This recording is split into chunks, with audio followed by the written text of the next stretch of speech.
और उसके बावजूद भी बच्चे के शरीर में जो प्लास्टिक का कंटेंट है वो आपके या मेरे से 10 गुना ज्यादा है। 45 lakh nano particles of plastic each day बच्चे के अंदर इंजेस्ट हो सकता है। जो आपके टॉयज है दे आर दैट गुड कि वो खा भी सकता है इन लिटरल सेंस। Yes. अगर वो एक बार खा भी लेगा तो it won't give that harm. Research की बात करूँ तो एंडोक्राइन सोसाइटी ने काफी सारी रिसर्च पब्लिश की हुई है कि कैसे प्लास्टिक एंडोक्राइन सिस्टम पे इफेक्ट करता है और उससे कॉग्निटिव एबिलिटीज कैसे लो होती है। ये स्टडीज तो पब्लिक है या कहीं ना कहीं जो हमारे एक्सपर्ट्स होंगे उनके नॉलेज में भी होगा, तो क्यों हम ऐसे रेगुलेशंस नहीं फॉलो करते? If a man is hungry, don't give him a fish, rather teach him how to do fishing. सबसे पहले जो डेवलपमेंटल टाइम आता है वो आता है सीइंग का, देखने का, फिर आता है हियरिंग का, सुनने का, फिर आता है ये एक प्रॉब्लम भी मोस्ट कॉमनली आती है ना कि महंगा लाओ, अच्छा लाओ, हेल्दी लाओ या प्लास्टिक बेस्ड लाओ। बच्चा कुछ टाइम खेलता है, फिर उस टॉय से बोर हो जाता है, फेंक देता है। बचपन में है ना, मम्मियाँ अक्सर कहा करती थी कि बेटा क्या खिलौने से खेलते रहते हो, जाओ थोड़ा बाहर घूमो, थोड़ा पढ़ लिखो। मतलब उनका ये था कि अगर खिलौने से ही खेलते रहोगे ना तो बड़े नहीं हो पाओगे। लेकिन अगर मैं ऐसा कहूं कि अगर आप बेबीज को ऐसे खिलौने दे दो जो उनको सही मायने में बड़ा होने में हेल्प करे, और सिर्फ उनको बड़ा होने में नहीं, वो उनके ब्रेन को भी शार्प करे और उनके लिए ओवरऑल वो खिलौने बड़े हेल्दी भी हो।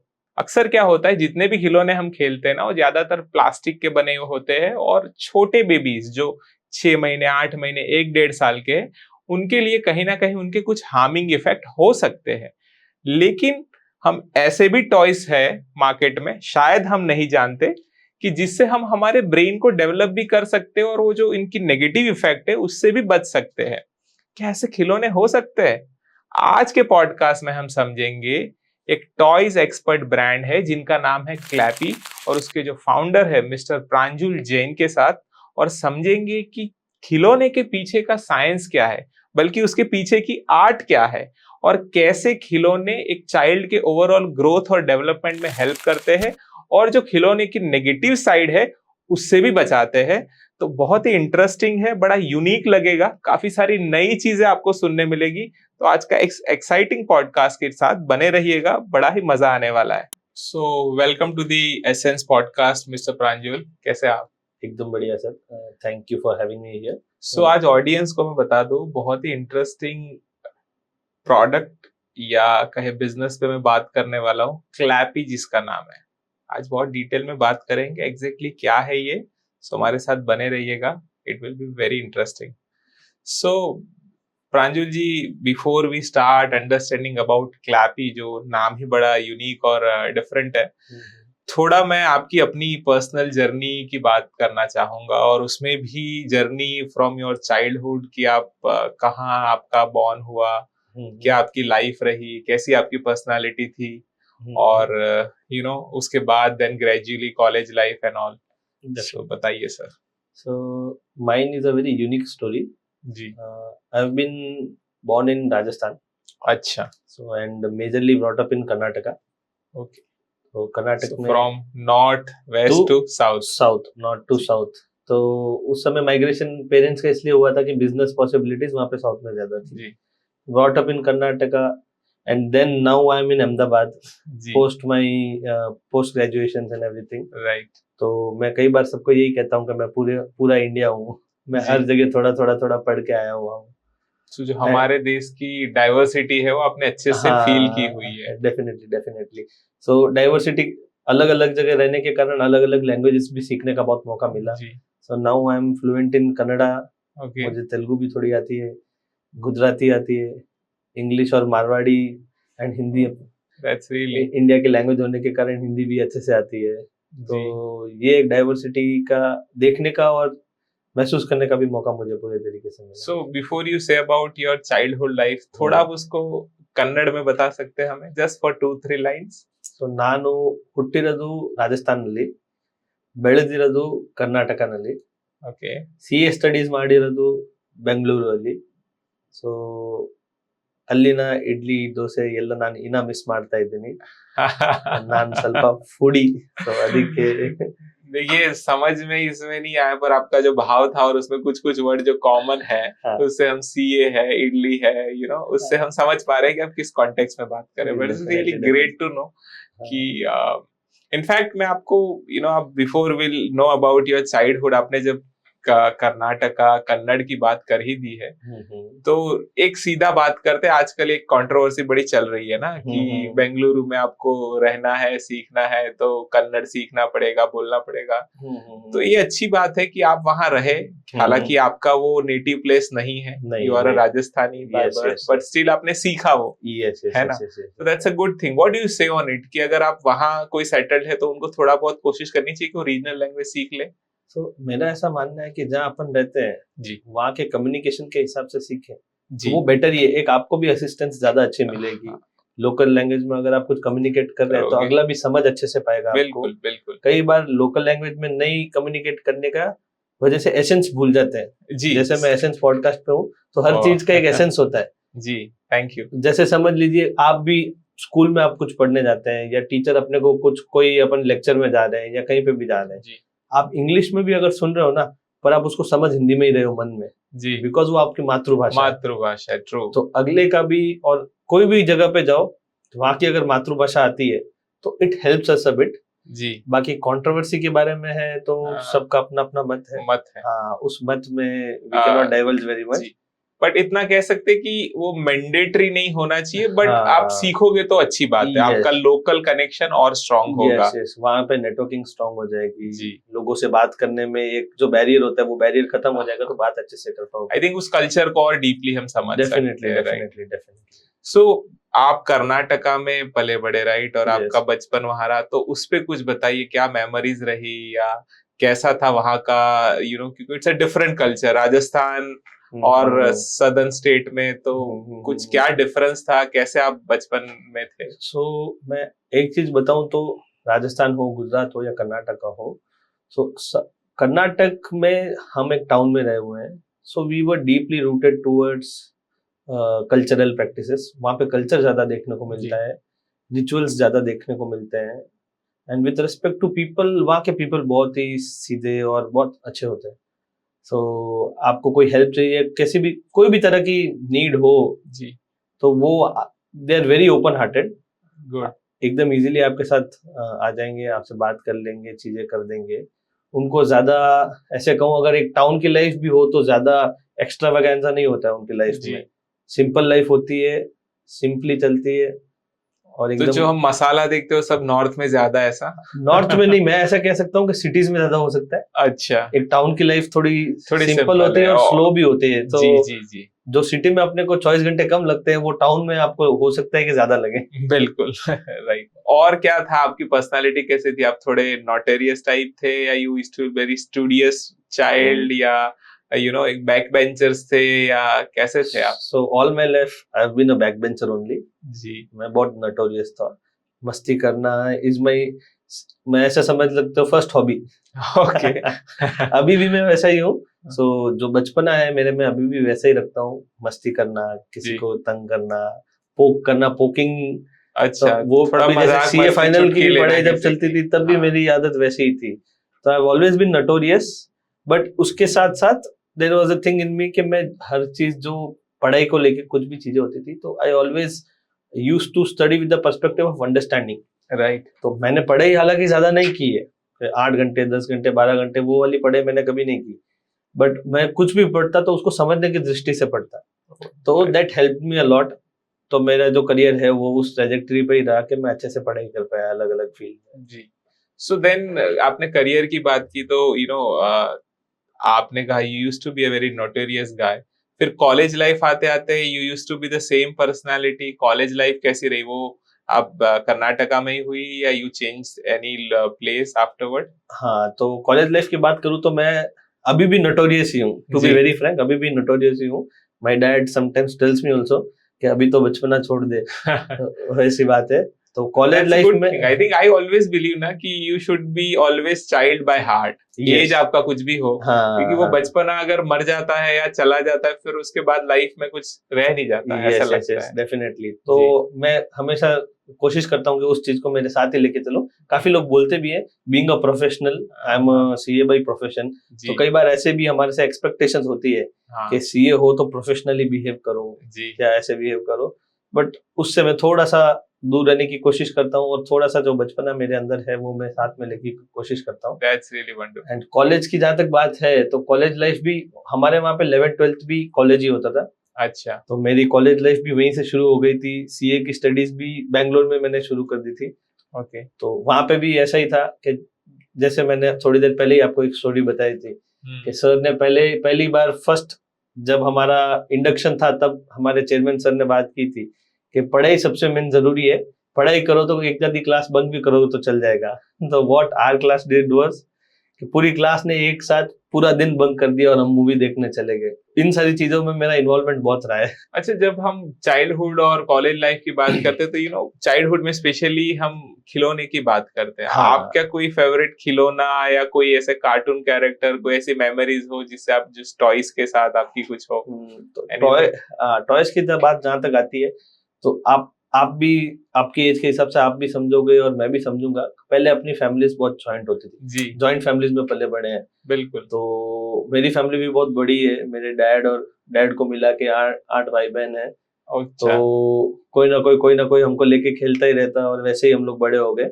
बट हाँ, लेटर इन लाइफ टॉयज का या कुछ चीजें कहो, जैसे कन्नड़ा में उसको बगरे बोलते हैं।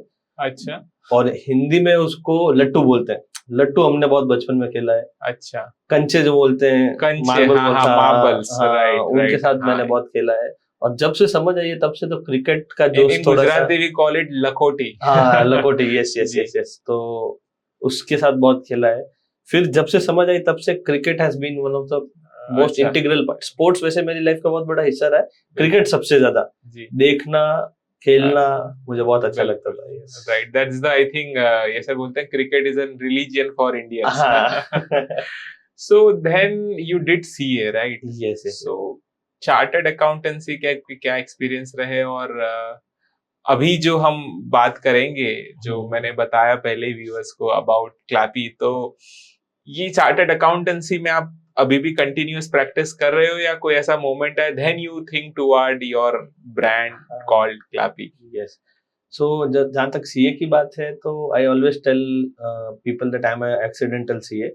ओके, क्योंकि जब मैं 12th में पढ़ रहा था तो मेरा ऐसा कुछ सोचा हुआ नहीं था कि सीए की पढ़ाई करनी है या क्या आगे करना है। 12th की पढ़ाई चल रही थी। So one of my friend was going to fill CS form. मैंने कहा कहाँ जा रहे थे? देख के सीए की पढ़ाई करनी, आगे फॉर्म भरने जा रहा हूँ। मैंने कहा मैं भी भर दूं, तो बोले आजा साथ में भर देते। तो फॉर्म भर दिया और उसके साथ पढ़ाई शुरू हो गई। और पढ़ाई में समझने में, चीजों को पढ़ने में मन लगता था, तो उसकी वजह से पढ़ते पढ़ते सीए भी बन गए। That's really good. हाँ, Otherwise CA to clearing out बड़ा difficult academics है, but that's really nice to know. और इस दौरान ही मुझे हमेशा एक चीज थी, पढ़ने का बहुत शौक था। Even today I make it a point कि मैं रोज 10 से 12 पेज का कुछ पढूं। Might be article, might be news, geopolitics में मेरा थोड़ा इंटरेस्ट रहता है, माइट बी अ बुक। तो जब भी मैं पढ़ता था, पढ़ने से मुझे एक बेनिफिट मिला कि मेरी ऑब्जर्वेशन स्किल्स थोड़ी सी अच्छी रही। चीजों को बिटवीन द लाइन समझना या ऑब्जर्व करना, उन चीजों को आगे कैसे सोच सकते हैं, कैसे लेके जाना, तो उसमें एक बहुत अच्छा मेरे साथ ये हुआ। तो उसी चीज को लेके मुझे हमेशा रहता था, एक पढ़ना और एक पढ़ाना, दोनों मुझे बहुत अच्छे लगते थे। तो 7th स्टैंडर्ड से जब से मेरी हॉस्टल लाइफ शुरू हुई है, तो मैं फ्रेंड्स को पढ़ाता था। 11th-12th में मैं कॉलेज में था, तो मेरे जो हॉस्टल मेट्स थे उनको मैं पढ़ाता था। कोई ना कोई सब्जेक्ट भले कोई भी हो, पढ़ाना हो तो I very easily come to you and teach you. मैं 100% देता था। तो जो पढ़ाने का जो पैशन था, वही चीज कन्वर्ट हुई कि आगे जाके कैसे कर सकते हैं। तो after CA, so I had 2 choices. One was teaching CA students, in which मैंने कुछ इंस्टीट्यूट्स के साथ बात भी की थी कि पढ़ाना शुरू करते हैं। दूसरा, मुझे हमेशा ऐसा लगता था कि मुझे कुछ चेंज लाना है। मैं कोई भी फील्ड चूज करूं, भले पढ़ाई की हो, सीए की हो, XYZ अदर फील्ड हो, तो I need to do something which changes, perspective change करे या माइंडसेट चेंज करे। तो स्टडी की फील्ड में मुझे बहुत अच्छा लगता था, तो मैंने सोचा कि ऐसा क्या करें जिसमें सबसे मेन एक चेंज ला सके। Something which is innovative and unique in its nature. हाँ, यूनिक हो सकता है, या जो अभी प्रैक्टिस चल रही है उससे थोड़ा अलग हो सकता है जी। क्योंकि जैसा आपको भी पता होगा और काफी दर्शकों को भी पता होगा कि पहले हमको ट्रेन किया गया था एक क्या कहते हैं किसी के ऑर्डर सुनने के तरीके से कि आप ये ऑर्डर सुनो, हाँ, आप वो काम करते जाओ, ठीक है। जॉब फैमिली के जो बड़े बुजुर्ग है उनका भी सुन लो, या फिर जॉब में भी जो आपके बॉसेस है तो वो जो क्लियर कट बोले वही बात को फॉलो करो। तो education used to be around taking orders, job की दृष्टि से अपन बड़े होते थे। Now the world is changing towards skill based education. बिल्कुल, आज स्किल्स की वैल्यू ज्यादा है। आप काफी बड़ी कंपनीज में जाओ या कहीं पे भी जाओ, आपको एक बार आपकी डिग्री के पैमाने पे हो सकता है नौकरी मिल जाए, पर धीरे धीरे अगर आपका स्किल सेट अच्छा नहीं होगा तो यू विल फेड अवे। सो वो एक चीज मुझे रियलाइज हो गई कि आगे जाते हुए स्किल्स की बहुत जरूरत है। एंड अगेन उस चीज को मैं पुराने इंडियन एजुकेशन सिस्टम के कॉन्टेक्स्ट में देखूं तो पहले इंडिया में भी स्किल्स के ऊपर ही बहुत जोर दिया जाता था। तब मैंने सोचा कि नहीं, ये जो माइंडसेट शिफ्ट है इसके ऊपर वर्क करना है। इसके ऊपर वर्क करना शुरू किया तो रियलाइज हुआ कि ये जो शिफ्ट है ये एकदम बेस से ही शुरू हो सकता है। फॉर्मेशनल ईयर्स से, बच्चों के जो फॉर्मेशनल ईयर्स होते हैं 0 to 7 ईयर्स, जब उनको उनका डेवलपमेंट शुरू होता है या उनके अंदर चीजें बननी शुरू होती है, तब अगर अपन कुछ करेंगे so there the difference can come. एक बार बच्चा 7-8 साल का हो गया, उसकी खुद की मेंटालिटी डेवलप हो गई, बेस बन गया, उसके बाद चेंजेस थोड़े डिफिकल्ट है। एक बार नींव लगा दी तो बिल्डिंग अलग तरह की बनाना मुश्किल है। बिल्डिंग वही बनेगी जिसकी नींव बन चुकी है, सही रखी गई, जैसी नींव बनी है वैसी बिल्डिंग बनेगी। Very well said. तो we started thinking around child development and education. जी। सो इन बिटवीन आपने पूरी जर्नी बताई, सीए से आपको लगा कि अब कुछ क्रिएटिव करना है, कुछ यूनिक पाथ पे जाना है, and then you think about being an educator, right? And then आपको रियलाइज हुआ कि स्किल इंपॉर्टेंट है, पर वो भी उसका जो फॉर्मेशन ईयर्स होते हैं, जो प्राइमरी ईयर्स होते हैं 0 to 7, वहां पे ज्यादा काम करना चाहिए। Yes. So in between entire thing एक वर्ड, उस वर्ड का मीनिंग भी आपसे समझना चाहूंगा, and I want to talk about Clappy, जो आपकी अपनी ब्रांड है। Yes. So how does Clappy started? क्या कोई पर्टिकुलर ऐसा मोमेंट, इंसिडेंट था which help you to choose this path, या फिर आप एक नेचुरली कुछ सालों से बिल्डअप कर रहे थे कि नहीं मुझे कुछ इस फील्ड में करना है? How exactly this Clappy came into your life, और एग्जैक्टली पहले तो इसका मीनिंग क्या है वो भी बता दीजिए सब। सो सबसे पहले मीनिंग से ही शुरू करूंगा। तो Clappy is a combination of 2 words, again signifying diversity. जी। English word, Hindi word kala, जी, ठीक है, which is skill, again I spoke about skill, and English word happy, okay, to be happy. तो हम बच्चे को हमेशा एक हैप्पी मूड में देखना चाहते हैं, एंड अपन एक स्किल बेस्ड एजुकेशन की तरफ बढ़ रहे हैं। तो इन दोनों वर्ड्स को हमने कंबाइन किया तो उससे क्लैपी आया, kala plus happy is Clappy. It's a really nice thought behind. Yes, and moving towards how Clappy came into existence, I was working towards formational years of childhood. कि आजकल हम ये देखते हैं कि most of the things parents का भी एक सेंटर हो गया है कि वो भी आउटकम लर्निंग से जज करते हैं या मार्क्स से जज करते हैं। और जो भी अभी भी जो मेथोडोलॉजीज फॉलो की जाती है, दोज आर सेंटर्ड अराउंड, उनका केंद्र बिंदु लर्निंग है। जी। अपने जो एंशिएंट इंडियन सिस्टम के कॉन्टेक्स्ट में आप देखोगे तो फॉर्मेशनल ईयर्स पे या आज के जो डेवलप्ड कंट्रीज है उनके कॉन्टेक्स्ट में देखोगे तो ज्यादा जोर अप्रोच ऑफ लाइफ पे दिया जाता था, लाइफ स्किल्स पे दिया जाता था। जब भी बच्चा बड़ा हो रहा है इनिशियली, तो जो लाइफ की स्किल्स है, बेसिक स्किल्स है, वो आनी चाहिए आपको। प्रॉब्लम सॉल्विंग थिंग्स है, उस पे ध्यान देना चाहिए, जो रियल प्रॉब्लम्स लाइफ में फेस करते हैं। सोशियो इमोशनल बिहेवियर पे ध्यान दिया जाता है, इमोशनल क्वेश्चन जिसको बोलते हैं, उन चीजों पे ज्यादा ध्यान दिया जाता है, ताकि जब बच्चा पढ़ना शुरू करे तो जब उसके पास अप्रोच होगा तो वो अपने आप कोई भी चीज एकदम अच्छे से सीख लेगा। तो मैं उसी चीज के अराउंड बिल्ड कर रहा था कि how to formulate a pedagogy or a curriculum wherein in India में इंडियन डेमोग्राफिक्स के हिसाब से, इंडियन सोशियो कल्चरल वैल्यूज के हिसाब से वो बच्चे के लिए कुछ बने। जी। so, उसी दौरान I happen to get engaged.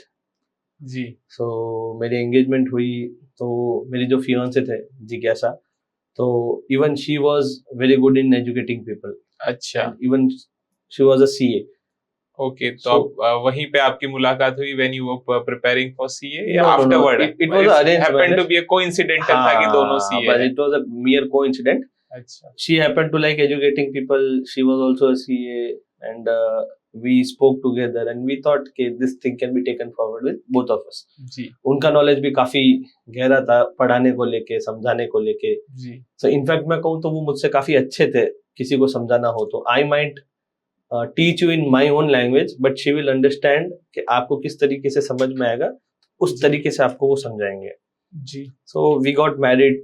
Then हम लोग वापस करिकुलम के ऊपर ही वर्क कर रहे थे. 6-8 महीने हो गए थे करिकुलम पे वर्क करते हुए. सो उसी दौरान जब हम बैठे थे तो I used to work in CIIE, IIM Ahmedabad में जो है. जी तो देर एक भैया थे, विपुल भैया, उनसे हमने ये डिस्कस भी किया था. तो ही टोल्ड अस कि when you are going to target parents, schools and other community, so start interacting with them now only. Don't just keep building things. Ji interaction भी शुरू हो तो आपको फीडबैक आना भी शुरू होगा. कुछ ऐसी चीज करो जिससे आपका इंटरेक्शन उनके साथ शुरू हो जाए. So back of the mind we knew कि बच्चा अगर कोई भी चीज सीखेगा उस फॉर्मेशनल ईयर्स में, बिकॉज अभी फैमिलीज भी न्यूक्लियर हो गई है, तो हमको कुछ ना कुछ उनको देना पड़ेगा ऑब्जेक्ट्स के रूप में जिससे वो सीखें. So toys were the go to option. तो we started thinking around toys. इसमें भी हमने सोचा कि थोड़ी रिसर्च करते हैं कि किस तरीके से बच्चे का डेवलपमेंट होता है और डेवलपमेंट ओरिएंटेड चीजें बनाना शुरू करें. तो we found a very disturbing fact कि ड्यूरिंग द फर्स्ट 2 years जब बच्चे का जो प्राइमरी न्यूट्रिशन है वो अधिकतर ब्रेस्ट फीडिंग के थ्रू आता है. जी पर उसके बावजूद भी बच्चे के शरीर में जो प्लास्टिक का कंटेंट है वो आपके या मेरे से 10 गुना ज्यादा, एक नॉर्मल लेवल से 10 टाइम्स ज्यादा होने की पॉसिबिलिटी होती जी. है. सो एक स्टडी भी है जिसमें उन्होंने क्वांटिफाई किया है कि 45 lakh nano particles of plastic each day बच्चे के अंदर इंजेस्ट हो सकते हैं. Oh really? Yes. So that sounded very disturbing. हमने सोचा कि अगर अभी आगे बढ़ना है टॉयज में तो we have to find a alternative for this thing only, जी because those are the formational years of childhood. तो हमने उसमें तो मेन जो मेरी वाइफ था उनका रोल बहुत ज्यादा था. Started with a very noble idea कि कहीं ना कहीं यू सी बहुत बड़ा डैमेज हो रहा है चाइल्ड की हेल्थ को और Yes. उनकी ओवरऑल ग्रोथ को. That's where the idea came, right? Yes. That's where the really idea wonderful. came. So Jigyasa was going through these studies. Ji She told me that if we have to move forward, we'll move forward in this direction only. Ji So then, through that, Clappy came into existence. We started working on toys which were development oriented and safe for a child. जी उस समय आपको toys देने हैं तो इतना भी नहीं है कि बहुत सारे टॉयज दोगे और कुछ अलग चीज हो जाएगी. तो कुछ जो टॉयज की जरूरत होती है वो बच्चे को डेवलपमेंट ओरिएंटेड सेफ टॉयज मिल जाए. जी सो एक पेरेंट के लिए उससे ज्यादा क्या उसकी जरूरत होगी. Right. So that's the story of clapping coming into existence. That's really amazing and I would say kudos to you and ma'am की एक ऐसा आइडिया लेके आना, क्योंकि आजकल जब हम ऑन अ सरफेस लेवल देखते हैं तो ज्यादातर बिजनेस का एक इनिशियल प्रॉफिट मोटिव से ही शुरू होता है. Yes. हालांकि सब बिजनेस में प्रॉफिट एक बहुत इंपॉर्टेंट पार्ट है, I am not Yes. Denying that, but keeping that की कुछ सोसाइटी के लिए, ह्यूमैनिटी के लिए, specially the kids which are we always बहुत इनोसेंट होते हैं, राइट? हाँ. उन्होंने तो अभी रियल लाइफ को देखा नहीं और बिकॉज ऑफ आर जो हमने प्लैनेट को जितना डैमेज किया उसके कारण उनकी लाइफ पे, उनकी ओवरऑल ग्रोथ पे अगर इम्पैक्ट आ रहा है और वो अगर हम कम कर सकते हैं with the help of any product और brand, that's really nice. Yes, definitely.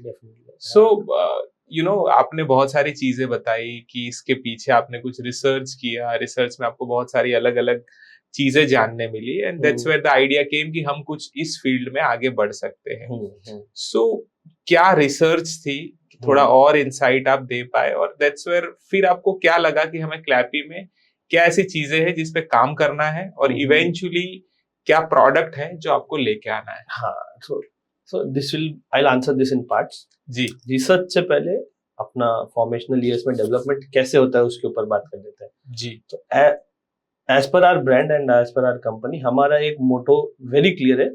First 1000 days जो चाइल्डहुड के होते हैं, those must be free of plastic. So when I speak about first 1000 days ही क्यों?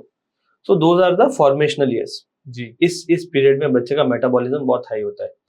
आपके शरीर में ड्रास्टिक चेंजेस एवरीडे आ रहे होते हैं. कोई ना कोई ऑर्गन, कोई ना कोई चीज, कोई ना कोई फंक्शन बॉडी में आपका डेवलपमेंट हो रहा होता है. So if I speak in facts, जी सो हार्वर्ड यूनिवर्सिटी की एक स्टडी भी है ब्रेन डेवलपमेंट को लेके. जी so that study has quantified कि हर सेकंड उस समय पहले इनिशियल ईयर्स में बच्चे के शरीर में हर सेकंड में 1 मिलियन न्यूरल कनेक्शंस एस्टैब्लिश हो रहे होते हैं. जी 10 lakh neural connections every second. जी So, वो जो कनेक्शन एस्टैब्लिश हो रहे होते हैं वो ब्रेन के डेवलपमेंट के लिए और विकास के लिए बहुत ज्यादा जरूरी होते हैं. और उस समय जैसे मैंने कहा मेटाबॉलिज्म हाई है, तो जब मेटाबॉलिज्म हाई है कोई भी अगर गलत चीज शरीर में चली जाती है तो उसका भी इम्पैक्ट इतना ही आएगा आपके शरीर पे जितना अच्छी चीज जाने का इम्पैक्ट आता है. जी तो हमने इसलिए वो सफर शुरू किया कि भाई प्लास्टिक जा रहा है शरीर में. विथ रिस्पेक्ट टू प्लास्टिक की काफी स्टडीज है. प्लास्टिक में कुछ ऐसे केमिकल्स होते हैं जो आपके एंडोक्राइन सिस्टम को डिस्टर्ब कर सकते हैं. राइट. आपके ब्रेन डेवलपमेंट को हैम्पर कर सकते हैं. जी आपका जो बेसिक फंडामेंटल स्ट्रक्चर है, जिस तरीके से आपका डेवलपमेंट होना चाहिए, वो स्लो हो सकता है. रिसर्च की बात करूं तो एंडोक्राइन सोसाइटी ने काफी सारी रिसर्च पब्लिश की हुई है कि कैसे प्लास्टिक एंडोक्राइन सिस्टम पे इफेक्ट करता है और उससे कॉग्निटिव एबिलिटीज कैसे लो होती है. अच्छा, सो इट इज नॉट ओनली कि हमारा जो बॉडीली ग्रोथ है बट हमारा जो ब्रेन डेवलपमेंट है उस पे भी वो बहुत नेगेटिव इफेक्ट देता है. Yes definitely. So here we can talk about few chemicals also. जैसे one of the chemicals which is BPA, जिसको बिस्फेनॉल ए कहते हैं. अच्छा, वो व्हाट इज इट? हाँ, सो वो यूज होता है प्लास्टिक में for the sake of hardness देने के लिए. जी पर बिस्फेनॉल ए ये एक ऐसा केमिकल है जो आपके शरीर में जो ईस्ट्रोजन होता है. Okay. Estrogen hormone considered as a feminine hormone, right? It is considered as a hormone. So estrogen is responsible for reproduction, बिल्कुल. bone health, cardiovascular health. जी उसको मिमिक कर लेता है, उसके जैसा ही खुद को मिमिक करता है. तो आपका शरीर पहचान ही नहीं पाता है कि एस्ट्रोजन क्या है और बीपीए कौन सा है. ओके. तो वो उसके साथ जुड़ जाता है, जो आपके बॉडी के फंक्शंस है उसको हैम्पर करना शुरू कर देता है. Which is not the actual part of the body but body sensed कि ये सेम है. हाँ, वो खुद को मिमिक कर लेता है उसके जैसे. तो आपकी बॉडी को यही लगेगा कि भाई ये भी ईस्ट्रोजन ही है. दैट्स रियली मतलब surprising at the same time worrying to know this. Yes. और एक केमिकल है फैलेट्स जिसको बोलते हैं. जी वो यूज होते हैं इलास्टिसिटी के लिए, कि फ्लेक्सिबिलिटी कैसे आ जाए प्लास्टिक में, वो सारी. तो फैलेट्स जो होते हैं वो सीधा endocrine system which is responsible for our immune system, metabolism, उन सारी चीजों पे effect hormonal things, hormonal changes के ऊपर इफेक्ट करना शुरू करता है. तो phthalates have known to be disrupting endocrine system of a body. And उसको अगर बच्चे के कॉन्टेक्स्ट में देखें तो बच्चे का शरीर इतना डेवलप भी नहीं है, इतना उसको एक्सपीरियंस भी नहीं है एलियन चीजों से फाइट करने का. उसके ऊपर जो इफेक्ट होगा एक नॉर्मल एडल्ट से ज्यादा भी आएगा. जी एक और केमिकल होता है cadmium. So I will not talk about many chemicals. कुछ केमिकल्स के बारे में जो बहुत हजारियस है या जिसका बहुत नेगेटिव इम्पैक्ट है, डेफिनेटली. हाँ, जैसे केडियम यूज होता है. तो केडियम यूज होता है एक प्लास्टिक को ब्राइट कलर्स देने के लिए. समझ लीजिए रेड, येलो, ग्रीन, ब्लू, ऐसे ब्राइट कलर्स देने के लिए केडियम का यूज किया जाता है. सो अगेन केडियम भी जो होता है ना, वो कार्डियोवैस्कुलर चीजों पे बहुत ज्यादा इम्पैक्ट करता है. जी तो इस तरीके के काफी केमिकल्स हैं जो एक प्लास्टिक को बनाने में यूज होते हैं. कई बार फ्लेम, आग ना लगे, हीट रेजिस्टेंट हो, XYZ चीजें के लिए अलग अलग केमिकल्स यूज होते हैं. और वो केमिकल जब मिलते हैं तो there is a third category also created which we will not know कि भाई थर्ड कैटेगरी क्या क्रिएट हो रही है.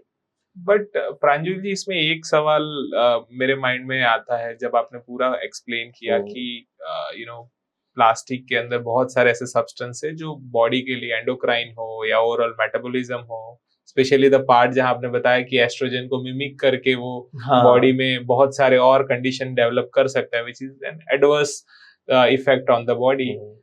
आपको लग रहा है ये स्टडीज तो पब्लिक है या कहीं ना कहीं जो हमारे एक्सपर्ट्स होंगे उनके नॉलेज में भी होगा, तो क्यों हम ऐसे रेगुलेशंस नहीं फॉलो करते? स्पेशली में गवर्नमेंट साइड से भी देखो या जो इंडिपेंडेंट बॉडीज है जो ये अवेयरनेस का काम कर सकते हैं कि ये प्लास्टिक आज भी हमारे रूटीन लाइफ का कहीं ना कहीं हिस्सा होंगे. Yes. तो व्हाट डू यू थिंक इसको कैसे कंट्रोल करा जा सकता है on the both level, individual level पे भी और ऑन द मैक्रो लेवल जहां गवर्नमेंट कुछ इनिशिएटिव लेके इसके जो प्रोडक्शन है या उसको लिमिट करे। यस, सो आपका क्वेश्चन दो पार्ट में है, एक जी। गवर्नमेंट लेवल पे क्या रेगुलेशन या पॉलिसी बिल्कुल। फ्रेमवर्क होना चाहिए, दूसरा पेरेंट्स को, इंडिविजुअल हाँ, लेवल पे, पेरेंट्स हाँ। को क्या ध्यान रखना चाहिए। सो गवर्नमेंट के लेवल पे द थिंग इज के plastic is very easily available, right. वो हर चीज में मिक्स हो जाता है, इट इज वेरी चीप, जी एक्सेसिबिलिटी उसकी ज्यादा है, जी और हम इतने दूर आ चुके हैं प्लास्टिक को यूज करते करते, तो उसको एकदम से बंद करना will be a very big bottleneck. जी। तो what government is doing and should do is phase it out, धीरे धीरे फेज आउट हो रहा है। करके। तो जैसे जैसे प्लास्टिक के बारे में और रिसर्च पब्लिश हो रही है, वो किसको कैसे अफेक्ट करता है, तो गवर्नमेंट भी अपने स्टेप्स ले रही है। वेस्ट में इसके स्टेप्स ज्यादा लिए गए हैं, ज्यादा लिए गए। इंडिया में now there are BIS norms, तो उसमें काफी चीजों के स्टेप्स लिए गए हैं जिससे धीरे धीरे वो फेज आउट हो रहे हैं। So at a very macro level government को भी कोई भी चीज इमीडिएटली बंद करने में बहुत मुश्किल होती है। जैसे प्लास्टिक बैग्स की बात करें, तो गवर्नमेंट ने प्लास्टिक बैग को कई बार बंद किया है, पर कई बार वापस भी लाना पड़ता है क्योंकि इंडस्ट्री उसके बिना चलने में थोड़ी सी दिक्कत होती है। सो आई थिंक एक पूरी इकोसिस्टम उसमें अलाइन है, वो धीरे धीरे करके चेंज आएगा उसमें। Yes, you can phase out things. You cannot immediately, because an alternative solution also needs to be taken care of. जी। तो अगर alternative solution का कर्व धीरे धीरे adaptability बढ़ रही है, तो आप दूसरी चीज का यूसेज आप कम करा सकते हो कि भाई एक सोल्यूशन आ रहा है तो इकोनॉमी पर से इन टोटल हार्म नहीं हो रही है। जैसे अभी हम सुनते हैं सिंगल यूज प्लास्टिक कम बैन करे, जहाँ पे स्ट्रॉज, ग्लासेस, जो डिस्पोजेबल मटेरियल्स है वो हम अभी थर्मोकॉल स्पेशली जो एक प्लास्टिक ग्रुप है, तो वो धीरे धीरे होगा। But on the individual side जिसमें पेरेंट्स भी है और जो भी लोग हैं जो प्लास्टिक से थोड़ा अवेयर होना चाहते हैं, राइट, क्योंकि 2-3 केमिकल जो बताया आपने वो बड़ा it sounds very dangerous. So कैसे हम क्या अप्रोच रख सकते हैं उस पे? So with respect to parents, मैं पेरेंट्स को एक चीज बताना चाहूंगा, there are thousands of chemicals which are of concern with respect to plastic, जो यूज हो सकते हैं और जिन दो केमिकल्स के मिक्सचर से तीसरा फॉर्मुलेशन बन सकता है। जी। So initially you need to be, आजकल पेरेंट्स बहुत सेंसिटिव भी हैं, बहुत चीजें पढ़ते भी हैं, तो पेरेंट्स को एक चीज ध्यान रखनी है कि सिर्फ पढ़ने से या समझने से तो काम नहीं बनने वाला, you have to look for alternative solutions. दूसरा, जहां तक प्लास्टिक की बात है, आप एक चीज देखना, जो जब भी बच्चे की दांत आने की स्थिति शुरू होती है, जब we can call it teething शुरू होता है, तो एक बेबी क्या करता है, बेबी की एक टेंडेंसी होती है हर चीज को मुंह में रखने की। आप पेन दो, बच्चा मुंह में रखेगा, आप इरेजर दो, बच्चा मुंह में रखेगा, वैसे ही आप कोई भी टॉय दो, बच्चा मुंह में रखेगा ही। सो क्लैपी में हमारा यही एक मोटिव है कि बच्चा जो भी चीज मुंह में रखे वो नेचुरल होनी चाहिए, उसको हार्मफुल नहीं होना चाहिए। So that is why Clappy toys. Okay. So हम क्रिएट करते हैं, डेवलप करते हैं developmental toys which are free from chemicals, harmful chemicals. जी। तो मैं व्यूअर्स को बता दूं, जब मैंने आपको शुरुआत में बताया था, क्लैपी एक टॉयज ब्रांड है और ये बहुत पर्पस ड्रिवन ब्रांड है जो सोसाइटी के लिए स्पेशली फॉर बेबीज ऐसे प्रोडक्ट, ऐसे टॉयज बना रही है जो बॉडी के लिए, बॉडी के ब्रेन के लिए बहुत हेल्दी है, और नॉट ओनली हेल्दी, वो ओवरऑल ग्रोथ में भी हेल्प कर सकते हैं। जितनी मेरी प्रांजुल जिससे ऑफ द कैमरा बात हुई थी वो मैं बता रहा हूँ, डिटेल में आज हम उनसे समझेंगे। सो क्लैपी हमने समझा, उसके पीछे का क्या एक स्टोरी था, विजन था, आइडिया था। बहुत सारे मार्केट में टॉयज ब्रांड है ना, और उनका बस एक ही फोकस है भाई, सेल एंड सेल, है ना। आपकी ब्रांड क्लैपी कैसे इन सबसे अलग है, और आप कैसे इंश्योर करोगे, और क्या इसके पीछे का पूरा आपका साइंस है जिससे यू अंडरस्टैंड कि ये बच्चे के लिए सेफ है, हेल्दी है और उसके ओवरऑल ग्रोथ में भी बेनिफिशियल है, जैसे मैंने अभी जस्ट बताया व्यूअर्स को। यस। सो बेसिकली सबसे पहले कहूँ तो we are a research back organisation. हम रिसर्च हमने की है कि कौन सी चीज बच्चे को कैसे कैसे हर्ट कर रही है। जी। सेकेंडली, हम लोग देखते हैं कि बच्चे के डेवलपमेंटल माइलस्टोन्स क्या है जी, उन माइलस्टोन्स को ध्यान में रखते हुए हम सारे प्रोडक्ट्स बनाते हैं। आपने कहा डेवलपमेंटल माइलस्टोन, ये क्या होता है? तो जैसे ही बच्चा जन्मता है जी, हर एक चीज की एक एज आती है, जो चीज जैसे मैंने बताया, न्यूरल कनेक्शंस, हर सेकंड में 1 मिलियन न्यूरल कनेक्शंस फॉर्म होते हैं ब्रेन में। जी। पर जब भी बच्चे का डेवलपमेंटल आर्क चलता है, तो अगर अपन उसको एक्स और वाई एक्सिस पे ले ले, तो it is a bell shaped curve. Okay, जैसे यू इसको शेप्ड थोड़ा कर्व होता है, सिंप्लीफाई हाँ करके मैं बता, बताएंगे। हर चीज का एक एज आता है जिसमें बॉडी सब, शरीर सबसे ज्यादा फ्लेक्सिबल होता है उस चीज को अडेप्ट करने में। जी तो ब्रेन सबसे ज्यादा फ्लेक्सिबल होता है during the first 5 to 7 years। जी उस समय आप जितने भी न्यूरल कनेक्शन है, जितने एक्सपीरियंसेस आपके बच्चे को दोगे, वो कनेक्शंस बहुत अच्छे से एस्टेब्लिश होंगे। ब्रेन में सारी चीजें इंटरकनेक्टेड होती है, एक दूसरे से कनेक्टेड होती है। जी तो जो अगर कनेक्शंस नहीं होंगे तो वो फ्यूचर होगा, बट कम मात्रा में आपके शरीर में होगा। तो जो उसकी जो क्वालिटी ऑफ डेवलपमेंट है वो ऐसी नहीं होगी जो होनी चाहिए। हाँ, फॉर एग्जाम्पल मैं आपको एक एग्जाम्पल देता हूँ, एक बड़े कॉन्टेक्स्ट में एग्जाम्पल देता हूँ। वी सी महेंद्र सिंह धोनी, बिल्कुल, वो मैच खेलते हैं तो कैसी भी प्रेशर सिचुएशन हो, he is very calm, composed, ठीक है। बिल्कुल उसी कॉन्टेक्स्ट में हम विराट कोहली को देखते हैं, even he is handling that pressure but in a very different way. So इससे अपन एक डिफरेंशिएशन क्रिएट कर सकते हैं। धोनी की बॉडी में जो न्यूरल कनेक्शंस बने होंगे जी, वो सोशो इमोशनल बिहेवियर को एकदम शांति से हैंडल करने के लिए भी बने होंगे। ओके, विराट कोहली के शरीर में जो बने होंगे वो एक एग्रेसिव रूप में कोई ना कोई एक कनेक्शन अलग होगा, जिसकी वजह से एग्रेशन उनके लिए वर्क कर गया। जी, दैट इज अ फैक्ट, उनके लिए वर्क कर गया। बट किसी और सिचुएशन में होता तो वो एग्रेशन काम ना भी आए। धोनी एकदम इजीली उसको हैंडल कर लेते हैं, खुद के अंदर ही रख देते हैं, उस चीज को फेज आउट कर देते हैं। So he is more of present in the present situation. So मुझे एक चीज इसमें समझ में, अगर कोहली ग्राउंड पे है और एग्रेशन दिखा रहे फील्डिंग में, बैटिंग में, यू नो, या दूसरे प्लेयर्स के साथ कम्युनिकेट करने में वो बड़ा पॉजिटिव काम कर रहा है, लेकिन सेम पर्सनालिटी अगर कहीं कोई बैक ऑफिस जॉब में होते, हाँ, और वहीं पे एटीट्यूड होता तो शायद वो उनके लिए वर्क ना करे। हाँ, so this is how neuroplasticity जिसको कहते हैं जी, जो न्यूरल कनेक्शन उसी समय की जरूरत होती है। जी, जी, उस समय आप जैसा एक्सपीरियंस दोगे, ऐसा नहीं है कि आपको हर एक एक्सपीरियंस दे ही देना है, पर जिस तरीके की छोटे छोटे एक्सपीरियंस दोगे वैसे वैसे कनेक्शंस आपके बच्चे के शरीर में बनते जाएंगे। तो आज फैमिलीज न्यूक्लियर है, तो ऑब्जेक्ट्स और टॉयज की जरूरत ज्यादा पड़ती है पेरेंट्स को, ताकि बच्चा इंटरैक्ट कर पाए उन चीजों से। Right.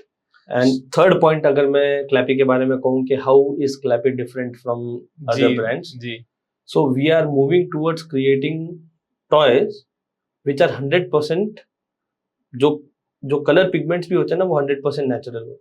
So you means it's totally a natural product. Natural product. जी। तो अभी जो यूज होते हैं मार्केट में प्रोडक्ट्स हैं, उनका बेस वुड है जी, पर कलर पिगमेंट जो आ रहा है उसमें भी अभी भी गवर्नमेंट की जो लिमिटेशन है उसके हिसाब से कलर केमिकल्स यूज होते हैं। तो we are trying to move toward something जिसमें हम जो कलर पिगमेंट भी यूज करें, एटलीस्ट पहले 2 साल के बच्चे के लिए या 3 साल के लिए वो 100% नेचुरली हो, प्लांट बेस्ड पिगमेंट्स हो। अच्छा। तो एक आप जो चीज बच्चे को दे रहे हो वो खाने के लिए भी सज्ज है। So you are saying कि जो आपके टॉयज है दे आर दैट गुड कि वो खा भी सकता है इन लिटरल सेंस। Yes. अगर वो एक बार खा भी लेगा तो it won't give that harm. Yes yes yes yes, right. It won't give any harm, that harm की बात ही नहीं है। Would in itself is natural. जो वुड को भी ड्राई करने का जो प्रोसेस है हमारा नेचुरली होता है। कलर पिगमेंट अगर हम यूज कर रहे हैं वो भी नेचुरल यूज कर रहे हैं। सो आपकी बेसिकली मैं व्यूअर्स के लिए थोड़ा और सिंप्लीफाई कर देता, तो आपके जो टॉयज है वो वुडन बेस्ड टॉयज है। यस। और आप कह रहे हैं वुड जो होता है वो कहीं ना कहीं हम उसके अंदर ईटेबल प्रॉपर्टी होती है, क्या ह्यूमंस वुड खा सकते हैं? सो खाना तो बेसिकली एक इंसानी दांत के लिए पॉसिबल होगा या नहीं होगा, पर बच्चे के केस में तो नहीं। बच्चे के केस में मैं कह सकता हूँ कि चू करेंगे तो जब टीथिंग आती है तो हम लोग टीथस बनाते हैं which are made out of neem wood।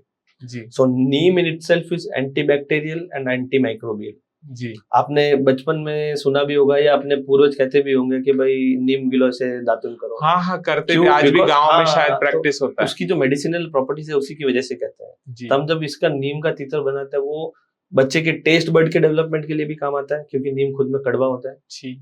उसकी ओरल हेल्थ अच्छी होती है। जी। और जब ये क्या होता है प्रोडक्ट? टीथर, नीम का तीतर होता है। जब भी बच्चे के दांत आने शुरू होते हैं ना उनको इरिटेशन फील होती है। जी। तो आपने देखा होगा बच्चा अमूमन अंगूठा मुंह में रख लेता है। हाँ जी, it is due to common देखा जाता है। उन चीजों की वजह से ही होता है, या उनको इरिटेशन होती है तो बच्चा रोएगा। बच्चे का कम्युनिकेशन मीडियम बहुत कम होता है तो या तो रोएगा, तब उसको अमूमन पेरेंट्स आजकल प्लास्टिक की चीजें दे देते हैं। तो उसकी वजह से क्या बच्चा हर चीज को मुंह में रखेगा और सक भी करता है। अच्छा। तो प्लास्टिक जाना शरीर में शुरू होता है।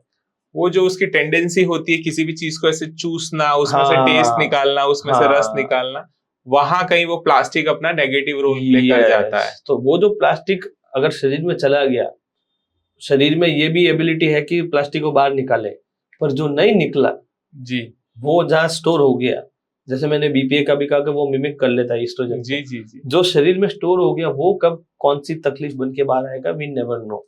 बाहर Right. निकल भी जाएगा, बट अगर कभी तकलीफ बन के बाहर आ जाता है तो it is very harmful for the child. बिल्कुल बिल्कुल। So in all we are moving towards a cause based brand जो बच्चों के हेल्थ को लेके और डेवलपमेंट को लेके, दोनों को लेके सेंसिटिव है और उसी दिशा में प्रोग्रेस कर रही है। दैट्स रियली नाइस कॉज जो आप बता रहे हैं, बट एक इसमें मेरे माइंड में आ रहा है प्रांजुल जी कि it's a wooden toys. Yes. So जैसे बच्चा बहुत फॉर्मेटिव इयर्स में 1-2 साल का है या may be let's say 8-10 months का है, क्या वो लकड़ी के टॉयज से खेलने से उसको चोट नहीं लग सकती? It can may be problem हो सकती है, तो इसका क्या सॉल्यूशन है? इसका सॉल्यूशन यही है कि सबसे मेन बात तो हम जो भी टॉयज बनाते हैं वो गवर्नमेंट के नॉर्म्स के हिसाब से बनाते हैं फर्स्ट जी। जो भी एजेस होती हैं, जो भी उसका वेट होता है, जो उसकी साइज होती है, जैसे छोटी साइज नहीं होती बिल्कुल ताकि चोक ना कर पाए, एजेस एकदम स्मूथ होती है ताकि मुंह में रखे या उसके साथ खेले भी, या उसको जैसे इसको रब कर रहा हूँ, so this is very smooth, तो उसी तरीके से हम बनाते हैं। सो अगर एक टाइम पे उसको टच भी कर जाएगा वो सीधा उसको लगेगा नहीं क्योंकि कोई शार्प चीज, शार्प कर्व ऐसा कुछ भी नहीं है। पॉइंट 2, बच्चे जैसे आपको समझ लो मैं एक बॉल दूं और आपको कहूं फेंको जी, तो आप अपनी कैपेसिटी जितनी है उतनी ही फेंक पाओगे। हो सकता है आपकी कैपेसिटी हो 50 मीटर्स तक फेंकने की, आपने पूरा जोर लगाया 50 मीटर्स फेंक दिया, वो कि वो बच्चे की कैपेसिटी इतनी होती है तो उसके हाथ में कोई चीज होगी और खुद को मार भी लेगा ना तो उसकी उतनी कैपेसिटी नहीं कि जोर से लगा पाए वो ज्यादा से ज्यादा फेंक सकता है, तो फर्श से गिरेगा तो आवाज आएगी, वो फर्श की ज्यादा है, बच्चे की स्ट्रेंथ की नहीं है। तो ये सब आपकी स्टडी का पार्ट रहा होगा, आपने सब ट्रायल्स किए होंगे, देन यू अंडरस्टैंड कि ये कहीं से भी उसकी सेफ्टी को लेके। और सबसे इंटरेस्टिंग पार्ट है, मैं फिर से एक बार पूछ लूं कि ये जो आपने कहा कि उसका जो कलर भी है वो वेजिटेबल चीजों से बना हुआ है। हाँ, हम वेजिटेबल, मतलब अगर वो सक भी करेगा बच्चा तो कहीं उसमें प्रॉब्लम्स नहीं आएगी। Problems that's really amazing thing. Yes, definitely vegan pigments हम इनको कह सकते हैं, हम एनिमल फैट भी यूज नहीं करते इसमें। अच्छा, तो प्लांट बेस्ड पिगमेंट्स होते हैं जिनको एक प्रोसेस के थ्रू वुड पे अप्लाई किया जाता है। So these are edible in nature जी, kind of we are moving towards that, and हम लोग सर्टिफिकेशंस के लिए भी आगे बढ़ रहे हैं उसमें।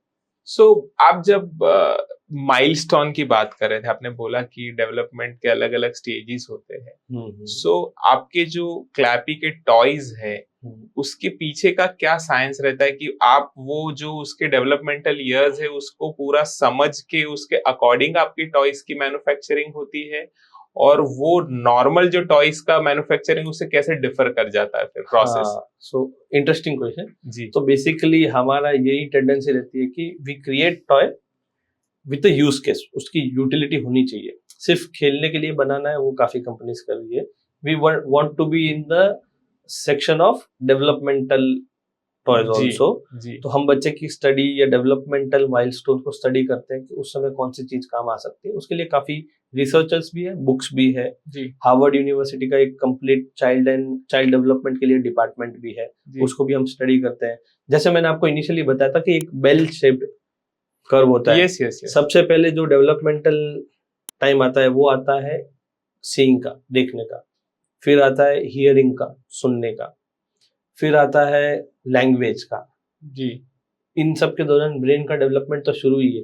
तो ब्रेन क्या है कि अलग अलग एक्सपीरियंस से डेवलप हो ही रहा है। अगर आप देख भी रहे हो तो उसका एक एक्सपीरियंस ब्रेन को मिल रहा है, सुन भी रहे हो तो उसका एक एक्सपीरियंस ब्रेन को मिल रहा है, फिर टेस्ट बड के डेवलपमेंट का आता है, और बच्चे के अंदर जो फिजिकल चेंजेस आते हैं उनका भी स्टेज आता है। जी। इन सब में क्या है कि फिजिकल चेंजेस मटेरियल है, विजिबल है, तो लोगों को फिजिकल चेंजेस दिखते हैं। What we are trying to do is कि इंटरनल जो चेंजेस हो बच्चे की सेंसस को लेके, कॉग्निटिव डेवलपमेंट को लेके, उनको हम कैसे स्टिमुलेट करके उनको डेवलपमेंट की ओर कैसे भेजें। सोशियो इमोशनल जो डेवलपमेंट होता है, IQ इंटेलिजेंस क्वोशिएंट जो होता है, वो सारी चीजों का भी ध्यान रखना बहुत जरूरी है। सो आप ये कह रहे हैं कि एक टॉयज जो हमें लगता है भाई टॉयज मतलब ये खेलने की चीज है, बियॉन्ड दैट आप कह रहे हो उसका कॉग्निटिव डेवलपमेंट हो गया, या उसके जो सोशियो इकोनॉमिक बिहेवियरल जो डेवलपमेंट होता है, उन सब में भी एक टॉय का रोल होता है? यस। कैसे होता है थोड़ा उसको, it's very interesting actually Pranjaljit, can you explain it more? So मैं फर्स्ट सबसे पहले विजन को लेके ही बताता हूँ। जी जी जी। तो जैसे बच्चे के पहले 0 से 3 महीने या 4 महीने का जब समय होता है, उसको सबसे ज्यादा प्राइमरी कलर्स ही दिखते हैं। प्राइमरी में भी सबसे पहले ब्लैक एंड व्हाइट का ही सेंस होता है ज्यादा। अच्छा। तो उस समय जब आप ब्लैक एंड व्हाइट कलर से उसको अवगत कराओगे या वैसी चीजें दोगे जो ब्लैक एंड व्हाइट में बनी हुई है, तो they will be able to see और ग्रैस्प मोर। जी। तभी न्यूरोप्लास्टिसिटी भी चल रही है।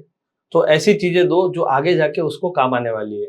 जैसे मैंने कहा कि we are rooting towards cultural values, we are rooting towards skill set, जो बेसिक लाइफ स्किल आनी चाहिए, उस तरीके की चीजें हम लोग उसमें इन्वॉल्व करते हैं, ताकि जब बच्चा बड़ा होगा और उस चीज को सीखने की उम्र में आएगा, अभी तो बच्चे के पास लैंग्वेज बैरियर भी है, वो बोल नहीं सकता है ना, उसको समझ सकता है, वो सिर्फ देख सकता है। पर जब उसकी लाइफ में, बड़े लाइफ में स्टेज आएगी उस चीज को सीखने की, उसके कारण जब उसने उस चीज को पहले देख रखा है, तो ही और she will be able to connect more. Moving forward, बच्चे को सबसे ज्यादा उसके बाद प्राइमरी कलर्स दिखते हैं, तो हम हमेशा कोशिश करते हैं कि हमारे कलर्स जो हो वो प्राइमरी हो, रेड, येलो। आप सिग्नल के लाइट्स देखते हो ना, उनकी विजिबिलिटी वो सिग्नल पे क्यों होते हैं, क्लियरली दूर से भी उनको देखने की एबिलिटी बहुत ज्यादा होती है आईज की। राइट। तो उसी तरीके के कलर्स यूज करते हैं जिसके साथ बच्चा इंटरेक्ट कर पाए जी। और वो कई बार अमूमन जो सेरिब्रल पैल्सी के चिल्ड्रंस हैं या कोई ना कोई फॉर्मेशनल डिसऑर्डर्स के साथ बच्चा हुआ है, तो वो उनके लिए भी इंटरेक्शन के लिए बहुत इजी हो जाता है जी। तो बच्चे इजीली उसको समझ पाते हैं। A parent, because it is not material जो ब्रेन में चल रहा है या जो शरीर के इंटरनल चेंजेस चल रहे हैं, it might not be visible to a parent, but it certainly casts a difference. Right. वो उस बिहेवियर को, उस अप्रोच को चेंज करता है टॉय। राइट। धीरे धीरे उसकी तरफ बच्चा बढ़ता है। सो बेसिकली जो मैं समझ पा रहा हूँ, दो चीजें, एक तो जो प्लास्टिक बेस्ड टॉयज है वो कहीं ना कहीं उसके कॉग्निटिव डेवलपमेंट पे और उसके ओवरऑल बॉडी पे एक नेगेटिव इम्पैक्ट है। ऑन द अदर साइड ये नॉट ओनली उससे बचा रहा है, but at the same time उसका जो ओवरऑल ग्रोथ है, डेवलपमेंट है ब्रेन का, उसमें बड़ा हेल्पफुल भी है। So it's something really phenomenal Pranjul ji जो आप कर रहे हैं। पर इसमें एक चीज मुझे लग रहा है कि देखो, टॉयज है ना, वो एक आज भी कॉमन अंडरस्टैंडिंग में खेलने की चीज है। बच्चे उसमें दुनिया भर का अट्रैक्शन ढूंढते हैं और उनके पास हमेशा एक टॉय स्टोर में जाते हैं, there is a variety of selection, और वहां पे एक आता होगा कि आपके टॉयज में हेल्थ है, आपके टॉयज में डेवलपमेंट है, पर एक होता है ना कि अट्रैक्शन, एक होता है हम जिसको कहते हैं क्राफ्टमैनशिप, कि भाई ये लगना भी अच्छा चाहिए, बच्चा इसको बोले कि हाँ मुझे ये चाहिए। तो अब दोनों चीजें कैसे मैनेज करे कि उसके अंदर एक अट्रैक्शन भी है और एट द सेम टाइम उसके अंदर जो आपने क्वालिटी बताई इन टर्म्स ऑफ यूसेज वो भी मेंटेन रहे। So I will talk about psychology of child. जी। पहले 2-3 साल की साइकोलॉजी क्या होती है, उसके बाद में साइकोलॉजी क्या होती है। जी। पहले 2-2.5 साल में बच्चे की जो साइकोलॉजी होती है ना, इट इज वेरी सिंपल।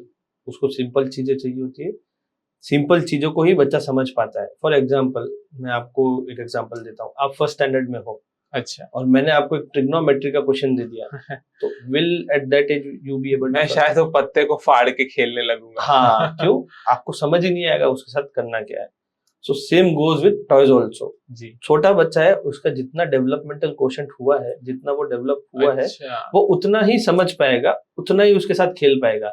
तब आप उसको एक टॉय ला के दे दो जिसमें बहुत सारे कलर्स हैं, बहुत सारे फीचर्स हैं, वो इसके यूज नहीं। जैसे फॉर एग्जांपल मैं बताऊं कि वो बचपन में हम सबने देखा होगा एक जेसीबी आता था, हाँ, है ना, वो अर्थ मूवर जिसे कहते हैं, वो रिमोट से ऑपरेट। अब ये 6-8 महीने के बच्चे के लिए नहीं है, आप ये कहना चाह रहे हैं, राइट? बिल्कुल। शायद वो एक एज डेवलप कर जाएगा, फिर ये चीजों को समझे, तभी इसके लिए यूज है और उसको इंटरेस्ट भी तभी आएगा, वो समझ पाएगा कि उसके साथ खेलना कैसे है। जी। वरना आप ज्यादा फीचर्स, ज्यादा कलर या ज्यादा पार्ट्स वाली चीज दोगे ना, तो बच्चा ओवरवेल्म हो जाएगा। जी। वो उसको ना समझ पाएगा, it will rather cause irritation. बच्चा उससे इरिटेट हो जाएगा और वो उसके साथ खेल ही नहीं पाएगा। तब अपने को लगेगा कि यार ये बच्चा टॉय के साथ खेलता ही नहीं है। एक्चुअली वैसा नहीं है जी। जो एज है उसी तरीके का टॉय दीजिए आप।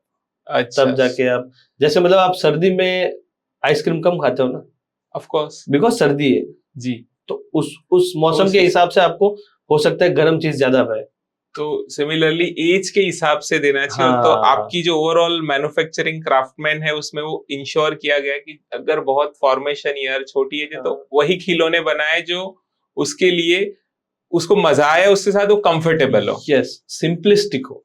जी ज्यादा सिंपल होगा बच्चा ज्यादा ओपन एंडेड, जितना सिंपल होगा ना उतना ओपन एंडेड होता है। जी so babies learn with imitation, learning by doing जी और इमेजिनेशन। जी। बच्चे का जो अधिकतर जो सीखने का प्रक्रिया जो होती है ना वो इमेजिनेटिव होती है। अच्छा वो उस चीज को देखता है ना, वो इमेजिनेशन में अपनी खुद की दुनिया में चला जाता है। वो उसको देखेगा। यू मस्ट हैव सीन के जैसे ही बच्चा कोई नई चीज को देखता है ना उसकी आईबॉल्स बड़ी हो जाती है। जी बड़ी होने का कारण ही वही है कि वो अपने खुद के इमेजिनेशन में चला गया है। चला गया है।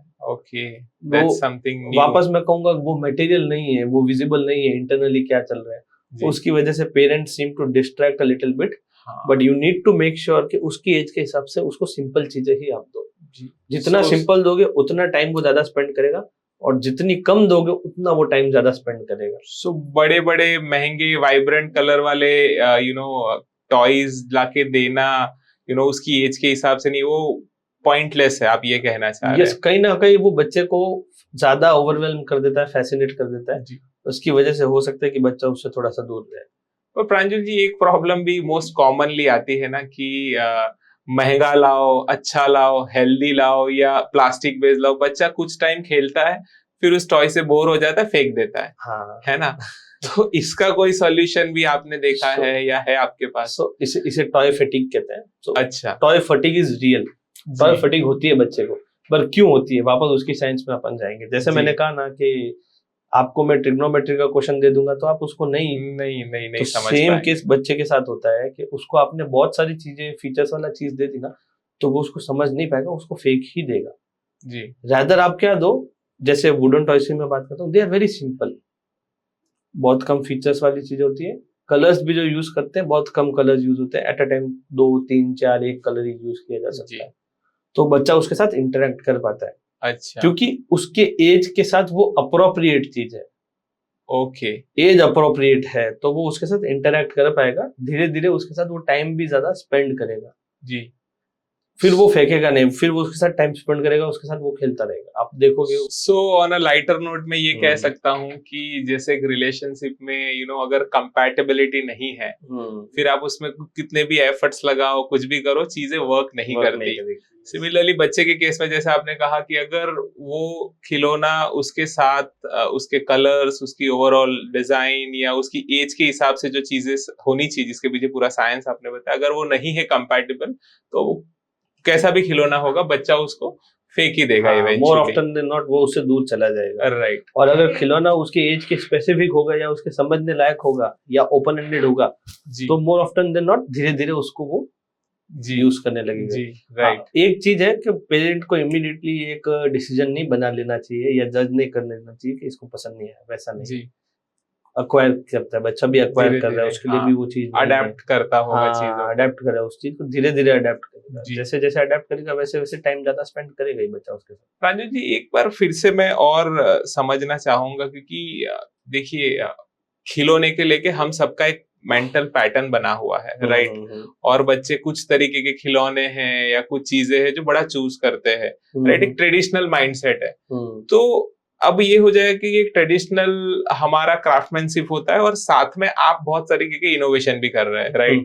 कि हमें उसमें एक साइंटिफिक रिसर्च के साथ कुछ इनोवेटिव चीजें भी करनी है। तो ये दोनों का बैलेंस कैसे आप बनाते हो जब टॉयज की पूरी ओवरऑल मैन्युफैक्चरिंग प्रोसेसिंग है उसमें? तो ये मैं कहूंगा कि ये एक आयरनी है आज के टाइम की जी कि हम इसको एक टॉय बनाने को भी एक इनोवेशन के रूप में देख रहे हैं। रेदर आई विल से कि the clock has come again to the same point. जो व्हील है ना वो टर्न होके वापस वहीं पे आ गया है। हुआ क्या कि पहले जो आप पुराने टाइम में जाओगे ना तो अमूमन सारे बच्चे लकड़ी के खिलौने ही यूज करते थे या अच्छा मिट्टी के ही खिलौने यूज कर सकते थे। जी उस समय प्लास्टिक था नहीं। व्हाट जी। हैपेंड वाज कि कंपनीज आई, प्लास्टिक चीप है, एक्सेसिबल है, प्लास्टिक में आप बहुत सारी चीजें कर सकते हो। जी उसकी वजह से प्लास्टिक की यूजेबिलिटी बढ़ गई। तो वो जो पूरा शिफ्ट आ गया हाँ, वहां उसने से। मार्केट को पेनिट्रेट कर दिया। जी पर अभी पब्लिक को और नेशन एज अ होल को रियलाइज हो गया है कि इसका जो अपॉर्चुनिटी कॉस्ट हमको जी। फेस करना पड़ रहा है वो जी कॉस्ट ज्यादा है इसकी यूसेज से। जी तो जहां जहां पे अपन ने पहले भी पॉलिसी मेकिंग की बात की थी, जहां जहां पे अभी सरकार को लग रहा है कि भाई हार्म ज्यादा है एडवांटेज की जगह, वहां वहां पे पॉलिसी मेकिंग में धीरे धीरे इसको हटा दिया जा रहा है। जी सो उस तरीके से मैं कहूंगा कि हम वहीं पे आ गए जहां हम थे, राइट। उसको मैं इनोवेशन मानूंगा नहीं। अच्छा, ये पूरा रिसाइकल्ड हो गया नेचर। चक्र वहीं पे आ गया जहां से वो शुरू हुआ था। जैसे दूसरा, with respect to science of developing toys की बात है, आजकल रिसर्च बहुत है अपने पास, जी अपने को पता चल जाता है कि बच्चे कौन से स्टेज पे कैसे कैसे डेवलप होता है। जी तो we need to, as a responsible company, we need to take a extra step, we need to study that, study करके उसको फॉर्मुलेट करो। हालांकि बच्चों की चीजें हैं तो ज्यादा सिंपलिस्टिक ही रहेंगी, बट उसमें भी हम कितना उसको इवेल्युएट करके अच्छा बना सकते हैं, उसकी तरफ हमको भी ध्यान देना, और हम वो राइट। ध्यान देने की कोशिश करते हैं हमेशा। जी दैट्स रियली और गुड। क्राफ्टमैनशिप अपने देश की विरासत है। जी हमारे देश में काफी आर्टिजन्स को पता है कि चीजें कैसी बनानी है, सो वो जी कला उनमें पहले से है, और जी वो क्लैपी के नाम को फिर से जस्टिफाई करती है कि हम उनकी कला को यूज करते हैं। जी ये कला लुप्त होती जा रही है बिकॉज आजकल मॉडर्न मशीनरी बहुत ज्यादा है, पर हम कहीं ना कहीं कोशिश करते हैं कि जो चीज अगर हाथ से बन रही है जी और वो आपके बेबी के पास जा रही है, तो उसमें ममत्व हो, जी एक सेंस ऑफ बिलोंगिंगनेस हो, जी सेंस ऑफ लव हो, और वो तब उसके पास जाए। तो हमारे ज्यादातर टॉयज जो बनते हैं, रैदर मैं कहूंगा मोर देन 90% टॉयज जो बनते हैं, जी वो कोई ना कोई आर्टिजन के हाथ से ही बनते हैं। It might be a woman, it might be a man, but वो आर्टिजन के हाथों से ही हम बनाते हैं, ताकि एक सेंस ऑफ बिलोंगिंगनेस और लव वो उसके I साथ can शेयर कर पाए। understand. That's really and beautiful. When that child will play with that toy, that child will definitely have the same experience, because Alright. इस यूनिवर्स में आजकल ज्यादा बात की जाती है द पावर ऑफ मैनिफेस्टेशन। आप जैसा जी मांगोगे, जैसा सोचोगे, वैसा हाँ आपको वो मिलेगा। मिलेगा। तो कहीं ना कहीं हम लोग सब फ्रीक्वेंसी से जुड़े हुए हैं। जी तो जब वो टॉय बन रहा है, लकड़ी लकड़ी भी उसी एलिमेंट से बनी हुई है जिससे आपका शरीर बना हुआ है। जो True. पंच महाभूत जिसको हम कहते हैं, जी एयर, वाटर, फायर, पृथ्वी, स्काई, जी so these are the elements which go into creating a tree and a wood. Right. So लकड़ी खुद में भी एक जीव है। जी आप उसको छोड़ दीजिए, ऐसे ही पानी लगेगा तो फंगस उस पर पैदा होना शुरू हो जाएगा, क्योंकि वो सांस ले रही है। जी प्लास्टिक में वो बात नहीं है, वो आर्टिफिशियल है, उसको कभी कुछ नहीं होगा, वो डीके भी नहीं होगा, वो कुछ कभी नहीं होगा। लिविंग बीइंग हाँ, था ही नहीं, लेकिन लकड़ी यस, एक टाइम पे एक लिविंग बीइंग थी। हाँ, सो that is one of the primary reasons कि बच्चा लकड़ी के साथ इंटरेक्ट ज्यादा Connect क्यों करता कर है। पाता है। It is a nature. It is nature, जी it is connected to the nature, it is been made up of same things which you are been made up of. Right So essentially, you will interact. Definitely, you will Right. interact more by going through common sense. Only you will interact more. Right. You know जैसे मैं बता रहा था कि it's a journey.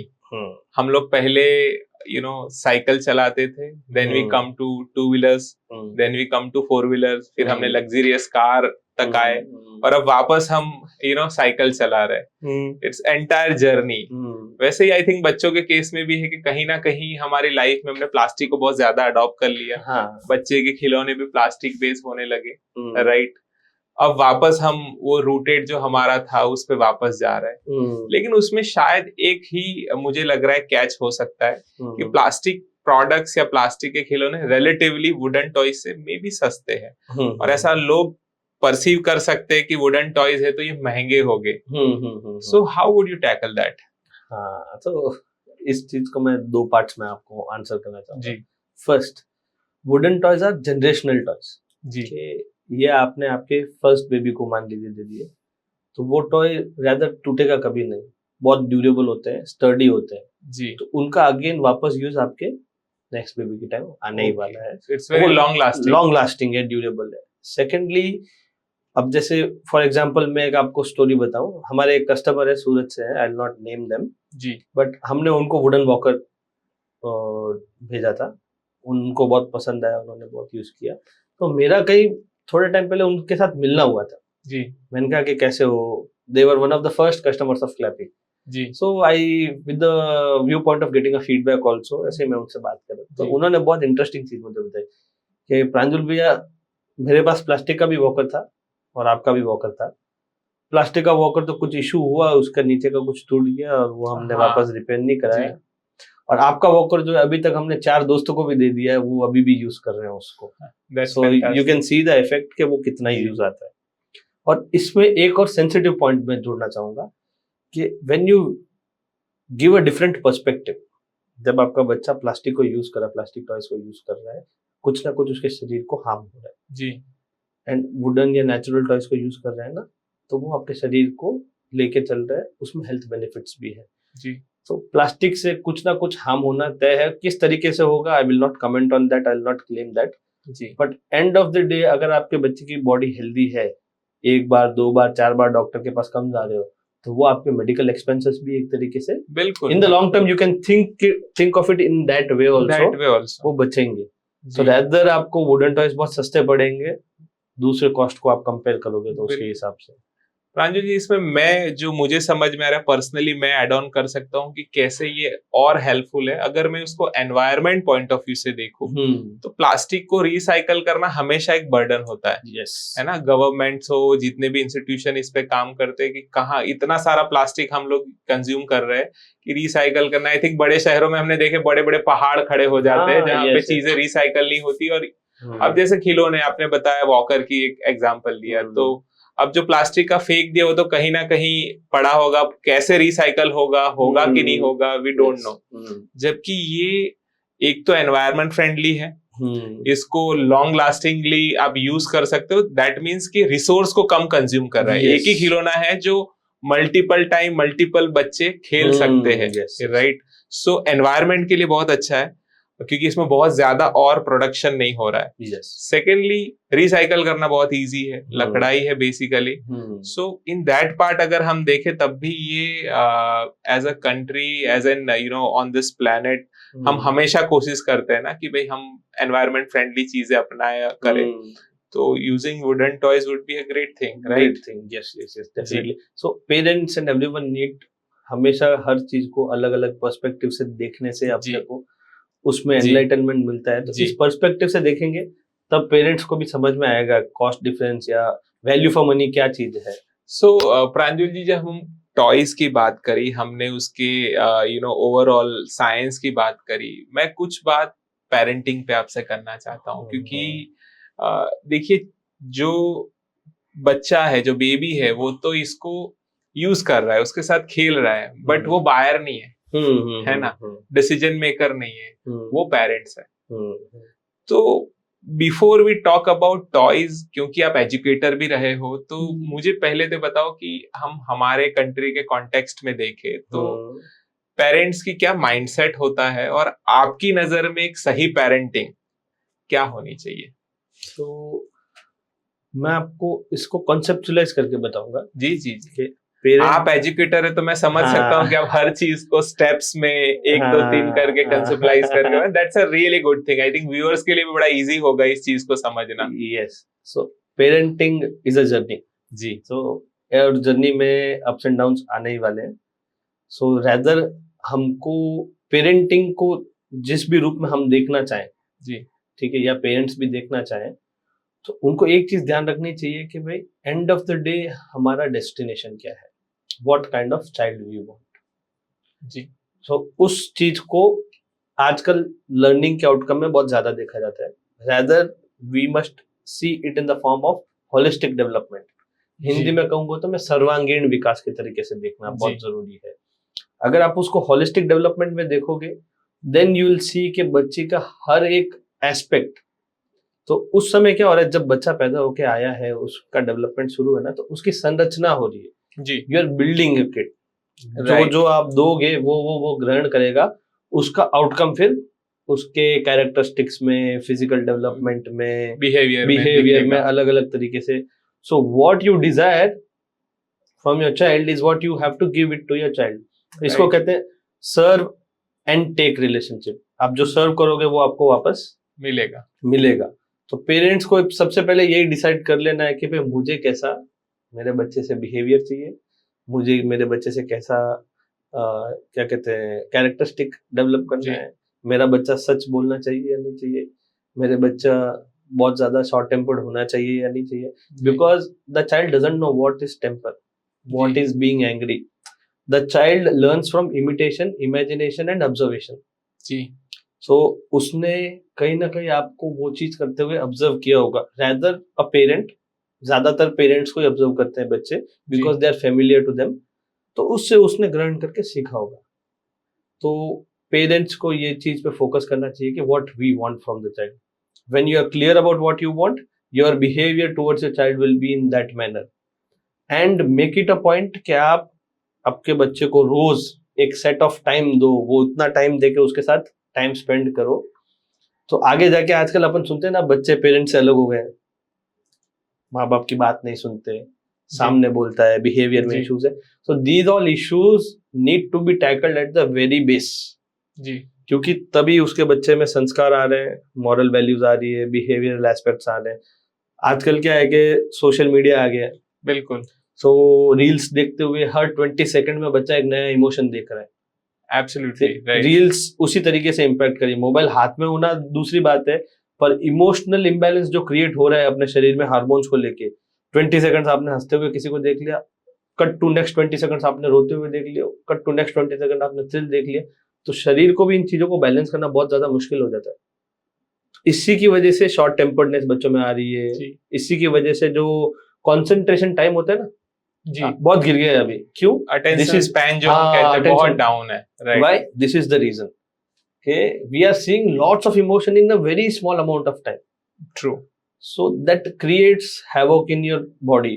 जो normally human being की life में नहीं था बिफोर सोशल मीडिया, कि हम इवन एक मूवी देखते थे तो उसमें भी एक कांस्टेंट इमोशन था कि भाई मूवी में, या तो अब ऐसा हो रहा है कि हर कुछ सेकंड में हमारे इमोशंस चेंज हो रहे हैं, and that is actually creating problem at you know our mental level. As adults हम अडेप्ट नहीं कर पा रहे, तो एज अ चाइल्ड, बेबी और child, how will they adapt? We have to think in that context. तो parents को कई बार बच्चा ऐसे करता है ना, तो परेशान भी नहीं होना है, बस आप अपना रास्ता बदल लीजिए तो बच्चे के अपने आप अंदर बिहेवियर चेंजेस आ जाएंगे। फॉर एग्जाम्पल मैं एक बात कहूंगा, अभी मुझे याद आ गई है जी। तो आई वॉज स्पीकिंग, जैसे मैं करिकुलम पे वर्क कर रहा था, we used to speak to parents. तो पेरेंट्स, हमको अमूमन ये होता है कि हमको पता है कि हमको क्या करना चाहिए, हम नहीं कर पाते उसका हमको दुख होता है। सब ये चीजें अपने हाथ में है। तो हम जब पेरेंट्स से बात करते थे, ज्यादातर पेरेंट्स बात करते करते 15-20 मिनट हुए बात करते हुए तो रोना शुरू कर देते थे, मेरे बच्चे में ये है, मैंने ये नहीं किया, ये नहीं कर पाई, अभी वो नहीं हो पाया। तो एक पेरेंट्स के पास एक स्पेसिफिक प्रॉब्लम थी कि my child is 5 to 6 years old now, वो कोई भी चीज शेयर नहीं करता। अभी अभी मेरा एक छोटा बच्चा हुआ है, वो 1-1.5 साल का है, उसको भी कुछ चाहिए होता है तो ये उसके साथ शेयर ही नहीं करता। अभी हुआ क्या कि पहले 5 साल उसने किसी को देखा ही नहीं, हर चीज जो थी उसी को मिलती गई जी। तो we just give a very simple concept. मैंने मेरी वाइफ जिज्ञासा ने एक ही चीज कही कि जब भी आप उसको अभी कुछ भी दो ना आपके बड़े बच्चे को, तो एक उसमें से बाइट ले लो जी। आइसक्रीम दे रहे हो तो एक बाइट ले लो, रोटी दे रहे हो तो एक बाइट ले लो, खाना दे रहे हो तो उसके सामने उस बाइट को लो। सबकॉन्शियसली ही और she will understand what sharing is जी। फिर धीरे धीरे इफेक्ट आएगा कि वो आपके बच्चे के साथ, छोटे बच्चे के साथ भी शेयर करना शुरू करेगा। They will get to know कि जिंदगी में जो भी मिल रहा है हर चीज अपनी नहीं है जी। There is a part which needs to be given, and this effect will also show when they are adults जी। अपनी एक टेंडेंसी है टैक्सेस नहीं भरने की, right, because we are thought in that way कि जो कमा रहे हैं वो सब अपना ही है, बट रादर गवर्नमेंट को सारी चीजें व्यवस्थाएं देने में आपको लगता है ये चीज जी। तो when this type of parenting gets into place, no, the rule based system will also work. You will understand कि गवर्नमेंट ये हिस्सा गवर्नमेंट का है तो मुझे गवर्नमेंट को देना है। आप उसको बचाने के चक्कर में नहीं भागोगे, आप रादर ये सोचोगे मुझे और प्रगति कैसे करनी है ताकि मैं, it's a very valid point. हाँ, तो ये एक सबकॉन्शियस लर्निंग जो होती है ना, वो बहुत ज्यादा जरूरी होती है एक छोटे बच्चे के पॉइंट ऑफ व्यू से। वो हर चीज, मैंने जैसे वापस कहा, इमेजिनेशन देखने से, उसी से सीखता है वो जी। सो जैसे आपने बहुत अच्छा कहा कि टैक्स नहीं भरने की लोगों की टेंडेंसी होती है। अब आप ये अलग है कि आप गवर्नमेंट से क्वालिटी सर्विस डिमांड करो कि भाई ब्रिजेस अच्छे बने, हमें हेल्थ केयर अच्छा मिले, या एजुकेशन में अच्छे से गवर्नमेंट इन्वेस्ट करे, लेकिन टैक्स नहीं भरना क्योंकि वो नहीं मिल रहा है, वो तो फिर काम ही नहीं होगा, फिर तो ब्रिजेस बनना, कुछ भी बनना हो जाएगा। तो ये सब बेसिक अंडरस्टैंडिंग चाइल्डहुड से, क्योंकि फिर क्या होता है कि आपके फॉर्मेटिव ईयर्स में आपको जो अपब्रिंगिंग दे दी गई, उसके बाद फिर आपको अगर चेंजेस लाना है तो it's become a very difficult task, right. But उसमें मुझे लग रहा है पेरेंट्स का भी कैसा है कि वो एक अलग पीयर प्रेशर में जीते हैं, उनकी भी एक सोसाइटियल कंडीशनिंग हो गई है कि भाई एक तरीके का प्रेशर भी है सोसाइटियल की,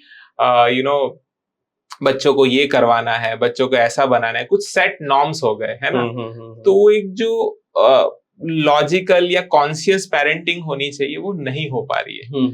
how do you see that? So I will quote a study over here जी फिनलैंड का जो एजुकेशनल सिस्टम है ना जी। Till the age of 7 years वो if I remember it correctly वो बच्चे को पढ़ाते नहीं है ज्यादा चीजें जी वो उनके एक्सपीरियंसेस को बिल्ड करते हैं लर्निंग बाय डूइंग अलग अलग चीजें करवाते हैं आपको अगर कॉमर्स सिखाना है तो वो आपको बोलेंगे स्टॉल लगाओ वैसे करो बेच के बताओ XYZ इस तरीके का उनका करिकुलम फॉर्मेशन होता है उन बच्चों का दूसरे कंट्री के बच्चों के साथ एक टेस्ट हुआ था कि 7 साल के बाद जब बच्चा सीखना शुरू होता है तब क्या होता है और दूसरे कंट्री का बच्चा XYZ कंट्री है I don't remember the name उनके साथ टेस्ट हुआ जी तो जो दूसरी कंट्री है उनके बच्चों को 3 या 4 साल की उम्र में ही ABCD 1 2 3 4 सारी चीजें सिखाना अल्फाबेट्स वर्ड सब कुछ सिखाना शुरू कर दिया गया था और फिनलैंड का जो बच्चा था उसको 7 साल तक तो ऐसी कोई चीज सिखाई नहीं गई और उनको 10 या 12 साल की एज पे वापस टेस्ट किया गया कि भाई ये जो बच्चा है जिसने 4 साल की एज में ही सब कुछ सीखना शुरू कर दिया था वो 10-12 साल की एज में कहाँ पहुंचा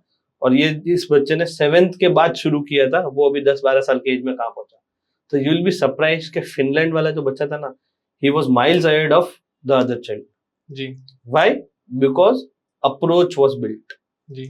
आपने एक बार रास्ता दिखा दिया है तो बच्चा उसको पता है कि अभी रास्ता क्या है अभी उसको सिर्फ डेस्टिनेशन तक पहुंचना है पहुंचने का तरीका वो अपने आप ढूंढ लेगा और दूसरे बच्चे को गाइड किया गया था कि तुझे ऐसे ऐसे ही करना है तो उसके बाद में जो उसकी लाइफ में चेंजेस आए ना उसके पास गाइडेंस नहीं थी या सिर्फ गाइडेंस थी उसी की वजह से वो वहीं पहुंच गया है जहां तक अपन ने अज्यूम किया था जी तो जरूरी ये है कि आप बच्चे में अप्रोच बिल्ड करो तो वो एक कहावत नहीं है if a man is hungry don't give him a fish rather teach him how to do fishing तो फिशिंग सिखाओगे तो अगली बार हंग्री होगा तो वापस खुद जाके कर पाएगा वो हाँ तो वो उसी के जैसे जैसे हम है। ये भी कॉन्टेक्स्ट में कहते हैं कि भाई आप एक बेगर को बेगिंग दे दोगे तो एक बार का भला होगा पर एक प्लेटफॉर्म दे दोगे हाँ तो शायद वो भीख ही नहीं मांगे। हाँ एग्जैक्टली जी so it is like that. It is to and fro relationship बिल्कुल तो उसी तरीके से उस कॉन्टेक्स्ट में देखना चाहिए पेरेंट को राइट। सो यू नो हम पेरेंटिंग की बात करते हैं वापस हम थोड़ा क्लैपी पे आते हैं। क्लैपी का कनेक्शन हम पेरेंट्स के कॉन्टेक्स्ट में देखें तो कैसे हम उनको इस चीज को बता सकते हैं हालांकि मैं नहीं मानता हूं कि कोई भी पेरेंट होगा जो ये चाहता हो कि ऐसी कोई चीज उसके बच्चे के पास हो जो कहीं ना कहीं उसके डेवलपमेंट में या ओवरऑल हेल्थ में नेगेटिव इम्पैक्ट डाल रहा है बट स्टिल शायद लैक ऑफ अवेयरनेस या एनी रीजन वो ऐसी चीजों को जान नहीं पाते। तो how what would be your message to parents की क्लैपी या उसके जो टॉयज है वो एक बच्चे के ओवरऑल लाइफ के पॉइंट ऑफ व्यू से बड़े अच्छे हैं और उसको अगर आप कॉस्ट वाइज भी बता सके तो कैसे आप देखते हो कि parents will be more approachable to such things?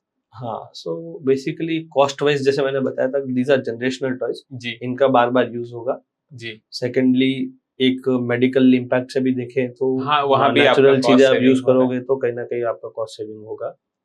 Parents को यही मैसेज देना चाहूंगा कि आप आज का पेरेंट बहुत पढ़ता भी है सेंसिटिव भी अपने बच्चे को लेके तो for the sake of 2 or 3 things do not take a back step rather आपको बच्चे का जो डेवलपमेंट देखना है उसको ध्यान में रखते हुए आप आगे बढ़ो।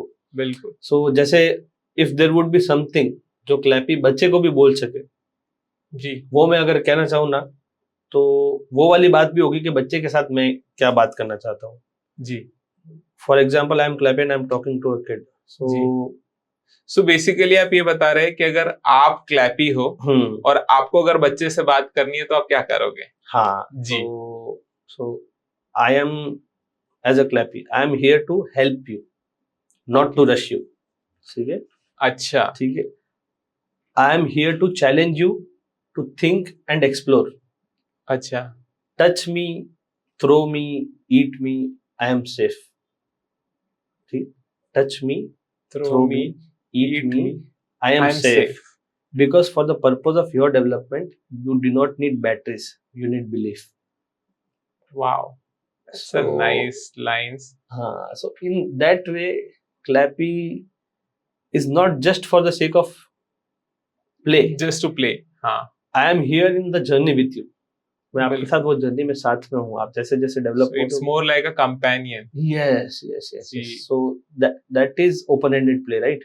आज आपने इसका एक यूज केस दिखा, कल आप थोड़े बड़े हुए समझ जाता है तो आप दूसरा यूज केस भी देखोगे, जी जी। थोड़े बड़े हुए तीसरा यूज केस भी आपको समझ में आ जाएगा, इसको इस तरीके से भी यूज कर सकते हैं। So I think that's your this lines and words are enough to make understand parents ki how such toys can make that entire journey of a baby more beautiful. Yes Right. Definitely. और एक चीज जो मुझे आ रही थी जब आप बता रहे थे क्लैपी टॉयज के बारे में कि आपने पर्सनल लेवल पे कभी कोई ऑब्जर्व किया हो कि मान लो आपने क्लैपी टॉयज दिए हैं किसी को और वहाँ चाइल्ड के ओवरऑल बिहेवियर में उसके डेवलपमेंट में कुछ चेंजेस देखो, ऐसे कोई पर्सनल एक्सपीरियंस आपने जो खुद देखे हो, if you want to share it. So ऐसे जैसे जनरली हम एक फीडबैक मैकेनिज्म रखते हैं, हम पेरेंट्स को या जो भी स्टेक होल्डर्स है उनको पूछते हैं आपको टॉयज कैसे लगे, क्योंकि बच्चा कम्युनिकेट नहीं कर सकता है जी, रादर पेरेंट्स को पूछते हैं, उसमें हमको काफी फीडबैक्स मिलते हैं हाउ दे आर यूजफुल और एक्सवाइजेड। बट दो ऐसे इंसिडेंट हमारे साथ हुए हैं जिसमें इवन वी हैव रियलाइज्ड के what is the importance of a wooden toy. जी, फर्स्ट इंसिडेंस वाज कि वन ऑफ माय एम्प्लॉय, हम जनरली पार्क्स में जाकर शूट या कुछ ना कुछ करते थे, एक बार प्रोडक्ट शूट चल रहा था, प्रोडक्ट शूट होते समय क्या हुआ है, बच्चे रो ही रहे थे, बहुत ज्यादा रो रहे थे, अपनी माँ के पास से बहुत ज्यादा रो रहे थे। तो what she did was she took the toy, she was like कि सिर्फ टॉय का शूट क्यों करूं, बच्चे के साथ शूट कर लेती हूँ। तो she gave that toy to that kid. So to her surprise वो बच्चे ने इनिशियली तो चलो टॉय हाथ में आया, थोड़ा सोचा देखा ये किया, बट धीरे धीरे रोना भी बंद कर दिया। जो भी उसका जो इशू था वो इशू से वो बाहर आके उसके साथ खेलना चालू कर दिया। It went to such extent कि वो टॉय उस दिन वो उसको ही देके आ गई, अब तू इसके साथ खेल, कोई इशू नहीं है मुझे। दूसरा कॉन्टेक्स्ट एक और था जो मैंने पर्सनली ऑब्जर्व किया, at gone to my sister's place, उनके बेबी के साथ हमको एक वापस फोटो शूट ही करना था।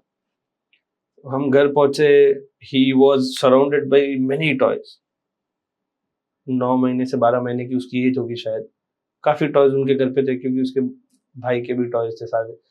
रोए जा रहा था और दोपहर का टाइम था जब हम शूट करने गए थे, हमको थोड़ी सी सनलाइट या वैसी जरूरत थी तो हमने कहा दोपहर में शूट कर लेंगे। Looking at him I thought कि यार अभी शूट कैसे होगा, ये तो इतना रो रहा है। दीदी ने कहा कुछ नहीं, चलो एक बार देखे तो सही, शूट तो करना शुरू करें फिर देखते क्या होता है। तो हम लोग नीचे गए, काफी धूप थी, पर टू आवर सरप्राइज जैसे ही हमने हमारे टॉयज उसको इंट्रोड्यूस किए, उसके साथ फोटोशूट शुरू किया, 2-2.5 घंटे कैसे गए ना हमको पता चला होगा ना उसको पता चला है। So, वो कुछ हमारे लिए सरप्राइजिंग एलिमेंट थे कि बच्चे इतना भी इंटरेक्ट कर सकते हैं। हालांकि उस समय टॉयज हमारे पास काफी थे तो हमने काफी टॉयज उसके साथ इंट्रोड्यूस किए थे, but that was a very eureka moment कि नहीं, बच्चा जनरली उन चीजों के साथ इंटरेक्ट अच्छे से कर पा रहा है, अच्छे से खेल पा रहा है। हालांकि वो लेके फेंकते भी थे बट वापस धीरे से क्रॉल करके उसके पास गया, वापस उसको उठाया वैसे। तो these were certain moments where we realised के it shows that whatever efforts जो आप पूरा रिसर्च से लेके उसको बिल्ड करने में जो एफर्ट्स लगते हैं उसका रियल वैल्यू आपको वहाँ फील होता है। So Pranjul ji, we have talk a lot about कि जो वुडन टॉयज है कितने बेनिफिशियल है और ओवरऑल उसके हेल्थ को लेके या ओवरऑल डेवलपमेंट को लेके, या हमने पेरेंटिंग पे भी बात की। अब अच्छे तो है, अब बात आती है कि ये इसको हम कैसे कनेक्ट कर सकते हैं, क्योंकि मैं पर्सनली जितना जानने के बाद जो भी आपने प्लास्टिक रिगार्डिंग बताया और ओवरऑल जितनी भी अवेयरनेस थी, मुझे लग रहा है कि ये ऐसे टॉयज है ये हर घर में होने चाहिए, राइट? हाँ, क्योंकि ये अब चॉइस वाली चीज नहीं, it's more like a necessity, yes, right? Plastic से वैसे भी हमें दूर जाना है और ये तो एक अच्छा ऑप्शन है जो और एंगेजिंग भी है और हेल्थ फ्रेंडली, एनवायरमेंट फ्रेंडली भी है। So how would you ensure, Pranjul ji, that you make sure कि ये हर घर तक पहुंचे? As a business, as a brand, आपका क्या फोकस है और आप कैसे देखते हो डाउन द लाइन कि ये हर घर तक पहुंच पाए? तो आज के टाइम में सेलिंग के मीडियम्स तो बहुत हैं जी। Currently we are available on our website. Okay, हम काफी कुछ स्टोर्स में भी अवेलेबल हैं। What's your website? www.clappytoys.com। Okay. It is Very accessible. simple. हाँ, very- clappytoys.com. clappytoys.com.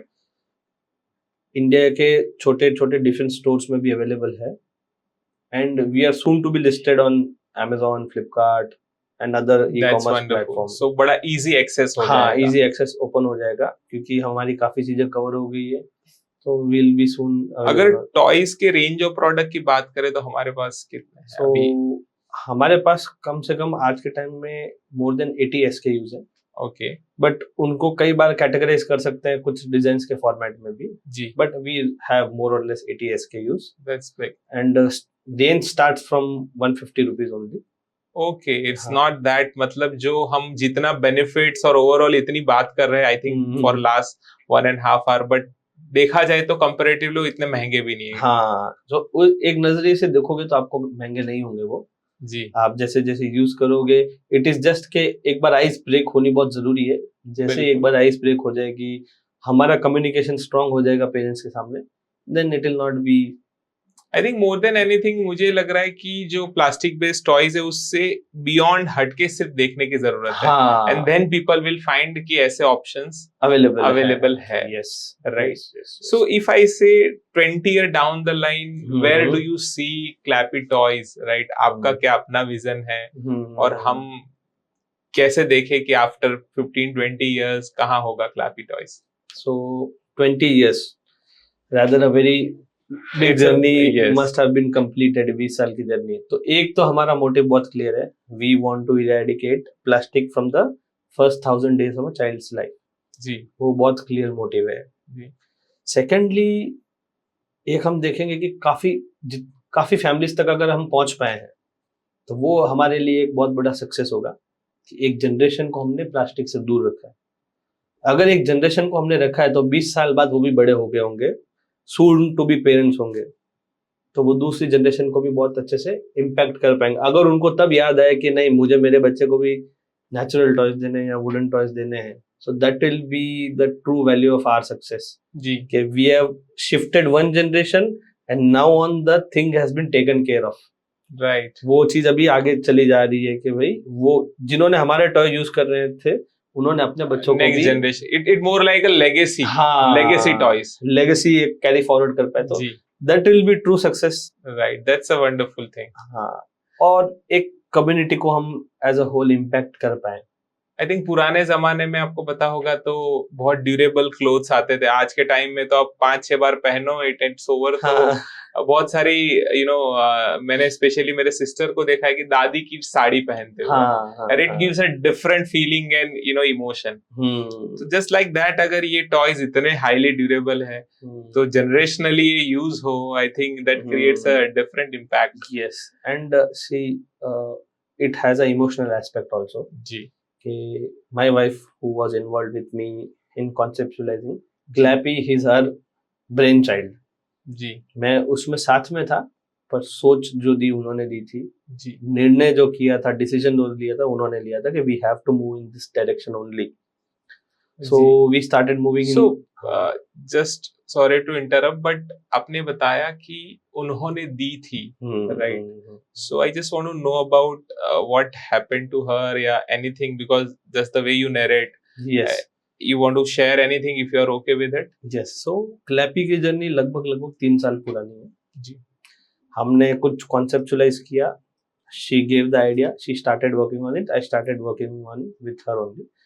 6 to 8 months things went on very smoothly. उनका एक था कि भाई मुझे जो भी बच्चे को देना है एकदम प्योर देना है, उसमें कोई भी तरीके की कुछ हाँ, she was more devoted to the mission. Yes. उनको लग रहा था कि बच्चे के हेल्थ के लिए मुझे कुछ हाँ. So करना है. if I talk about her, मैं स्पेसिफिक मेरी बात नहीं करूंगा, उनकी बात करूंगा. तो देयर वाज अ इंसिडेंट कि हमारे जो कॉटन के टॉयज बनते हैं ना, वुडन के अलावा हम कॉटन के भी बनाते हैं.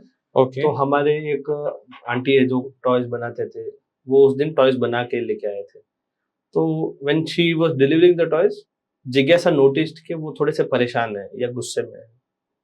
तो उस दिन उन्होंने एक चीज कहा कि जिस दिन भी आप परेशान हो ना, या घर में झगड़ा हुआ हो, XYZ कुछ भी हुआ हो, उस दिन आप टॉय नहीं बनाओ. Why? When you are in that mindset, वो जो आपकी जो फ्रीक्वेंसी है ना, वो उस टॉय में भी उस बच्चे के साथ जाए. So I want to make sure कि वो भी उस बच्चे के साथ नहीं जाए. आगे क्लैपी टॉयज कहाँ जाने वाला था, that was a different matter. But when I saw, I was just witnessing it, वो जो बात कर रहे हैं उनको, उनका ये इतने डीप लेवल तक उस चीज को समझ के या जा रहे हैं, अपना सब कुछ दे रहे हैं, तो वो जो एक कमिटमेंट है, वो कमिटमेंट का मुझे एक रियलाइजेशन हुआ. तो मैंने भी यही सोचा कि भाई इस चीज को इस तरीके से आगे लेके जाना है. ड्यूरिंग उस समय things were moving smoothly, but unfortunately she was diagnosed with some very deadly disease. She was diagnosed with cancer. Oh, so sad. And within a year only she left us. That's really sad. That was a very difficult time, but there was a burning sensation. What she had started, not to be emotional, but if there is a value to it, we need to take care of it. So that brainchild of Jigyasa we are taking forward and trying to take it forward in the same way with which she envisioned. उस तरीके से इसको आपको आगे लेके जाना है. So the things we are doing are dedicated to her only. It's really wonderful to know that जो उनका ड्रीम था, या शायद उनका एक कह सकते हैं ना, it was a baby somewhere in her mind, if you think about Clappy, and you are the one who is nurturing it, making it and hoping that it flourish well. क्योंकि in between journey में जो है, it's really sad and but ये बहुत अच्छी चीज है. I think जो भी हमारे viewers है, और not for any kind of creating false emotions or anything, but on a very genuine note कि आप उनके जो विजन है या उनकी जो एक सोच थी कि मुझे कुछ बेस्ट देना है बेबीज की लाइफ को, जो उनके साथ रहे, उनके डेवलपमेंट, हेल्थ में, ओवरऑल लाइफ में हेल्पफुल हो, उसको आप आगे many many congratulation and kudos to you Pranjal ji. Thank you. This is really good. नहीं, ऐसे अब उस चीज को ध्यान में रखते हुए हमने भी एक पॉइंट बनाया जी. जब भी हम कुछ मैन्युफैक्चर करते हैं तो we tell all the artisans के whatever your belief is, your belief system is, whatever your prayer is, तो स्टार्ट बाय प्रेइंग. जी. जैसे अपन बचपन में स्कूल में जैसे कैसे प्लेज के बाद अंदर जाते थे, तो उसी तरीके का एक उनका खुद का पर्सनल है. आप जो भी यूज करना चाहो, जैसे भी करना चाहो, तो keep that sense of gratitude and belongingness into you, so that goes with the child also. True. So that might be one of the reasons कि हमारे टॉयज जब बच्चे खेलते हैं तो उनको ज्यादा अच्छा फील होता हो, या हमने जो देखा, ऑब्जर्व किया, वो that emotion of her, yes, वो blend हो गया ऐसे, somewhere she is there with us in some or the other manner. That's so nice and so true. So it feels bit emotional, but then just to for a change, आपने बताया था podcast के initial time में कि you also have an interest in geopolitics. Yes. Right. So just for a moment, if we discuss anything beyond this Clappy, how do you see the current time? Because one side we saw Russia and Ukraine war, and it's been going for almost 2-3 years now. On the other part, we see the Israel and Palestine war and all that. And now in latest, we see Mr. Trump and his entire mind, first starting from immigration policies change, and now for the tariff and the entire, the trade issues and everything. तो आपको क्या लग रहा है कि आने वाला time क्या, क्योंकि बहुत सारे लोग ये भी बोल रहे हैं कि भाई जो ट्रम्प का लग रहा है बिहेवियर, उससे हो सकता है कि we are near to the third world war, या it can be anything else, right? Because ये सबका अपना एक point of view. How do you see as a geopolitic interest person, आपको क्या लग रहा है current situation? So we must always see it from the point of view of our leader. जी. अपने जो लीडर है, honourable prime minister Modi ji. जी. So he is a leader who sees opportunity in every calamity. जी. आपदा में अवसर, जो आपदा में अवसर. तो जो अभी आपदा वर्ल्ड में चल रही है, तो हमको एक ट्रस्ट उन पे रहना चाहिए कि वो उसमें से अवसर ढूंढ ही लेंगे. जी. सो एक तो सिनेरियो वो है. जी. ग्लोबल ऑर्डर एक तरीके से आप कहोगे, जो वेस्ट है वो थोड़ा सा नीचे जा रहा है, ग्लोबल साउथ ऊपर आ रहा है. Because India is at the behest of everyone. America भी इंडिया को पास में चाहता है. चाइना भी एज अ मार्केट भी अपना पास सबसे बड़ी चीज क्या है कि we have the market. Yes. Domestic market का कंजम्पशन बहुत हाई है. जी. Secondly, the amount of goodwill our leader has created in the past 10-15 years. जी So वो भी एक अपने लिए बहुत बड़ा Yes. इम्पैक्ट हो गया है. जी When COVID came, COVID में जो इंडिया ने मैत्री भाव दिखा के सबकी हेल्प की with respect to vaccination. जी So many other countries also have started believing in India. जी You must have seen Sri Lanka went through a crisis. Right No one came. India came to behest. Rescue right Bangladesh अभी crisis में है, कोई involve होने की कोशिश में नहीं है, बट इंडिया इन्वॉल्व होता है. जी When US left Afghanistan, Taliban Afghanistan को बहुत तकलीफ हो रही थी, इंडिया वेंट ऑन, इंडिया ने सपोर्ट किया विद रिस्पेक्ट टू. देखो सारी चीजें होती रहेगी पर खाना पीना छूट जाएगा तो लोग वैसे ही बिल्कुल तो वो इतना बड़ा मदद इंडिया ने जो किया है उस समय, तो that has an impact somewhere or the other. जी so India is at the behest of everything. Point जी. जो शुरू हो रहा है ना वो इंडिया से शुरू हो रहा है. And अगर उस चीज को हम एक्सेप्ट करेंगे तो I think in the upcoming time, maybe India will have a good opportunities in terms India is at the opportunity seat only. of. Ji. Now it's time to encash Yes, we have to encash. As a citizen also we have to encash. it. Right. And by supporting our leader also. See, I'm not supporting any particular political party, ji. but the leader जो है आपके country को जो Represent कर रहे हैं. represent कर रहे हैं उसको आपको बैक करना बहुत जरूरी है. जी. Right. Of course, we can criticize on any other policies, Yes, but yes. जहाँ there is a good vision or opportunity for the economic, upliftment or Hmm. overall growth of the country, we should support. We should support our leader Right. in that sense. So, apart from, we talk a lot about Clappy and all, apart from being an educator and then now working, for the common vision of you and ma'am, as you said about Clappy, what's your other thing? Like, what's your passing time? What are your hobbies? Or maybe we can say, it's a me time where you like to do some activity or anything. So how do you manage that and what are they? So I can say मैंने खुद को वैसे train भी किया हो सकता है. I am my best company firstly. Okay. So if I am with someone, I am always devoted to them. मैं उनके साथ टाइम बहुत अच्छे से स्पेंड करता हूँ. बट अगर मैं अकेला भी हूँ तो मुझे कभी अकेला महसूस नहीं होता है. I can do things or learn things in what I want to. Secondly, hobbies के perspective से I like cooking very much. So from the very small age I have been into knowing how cooking is done.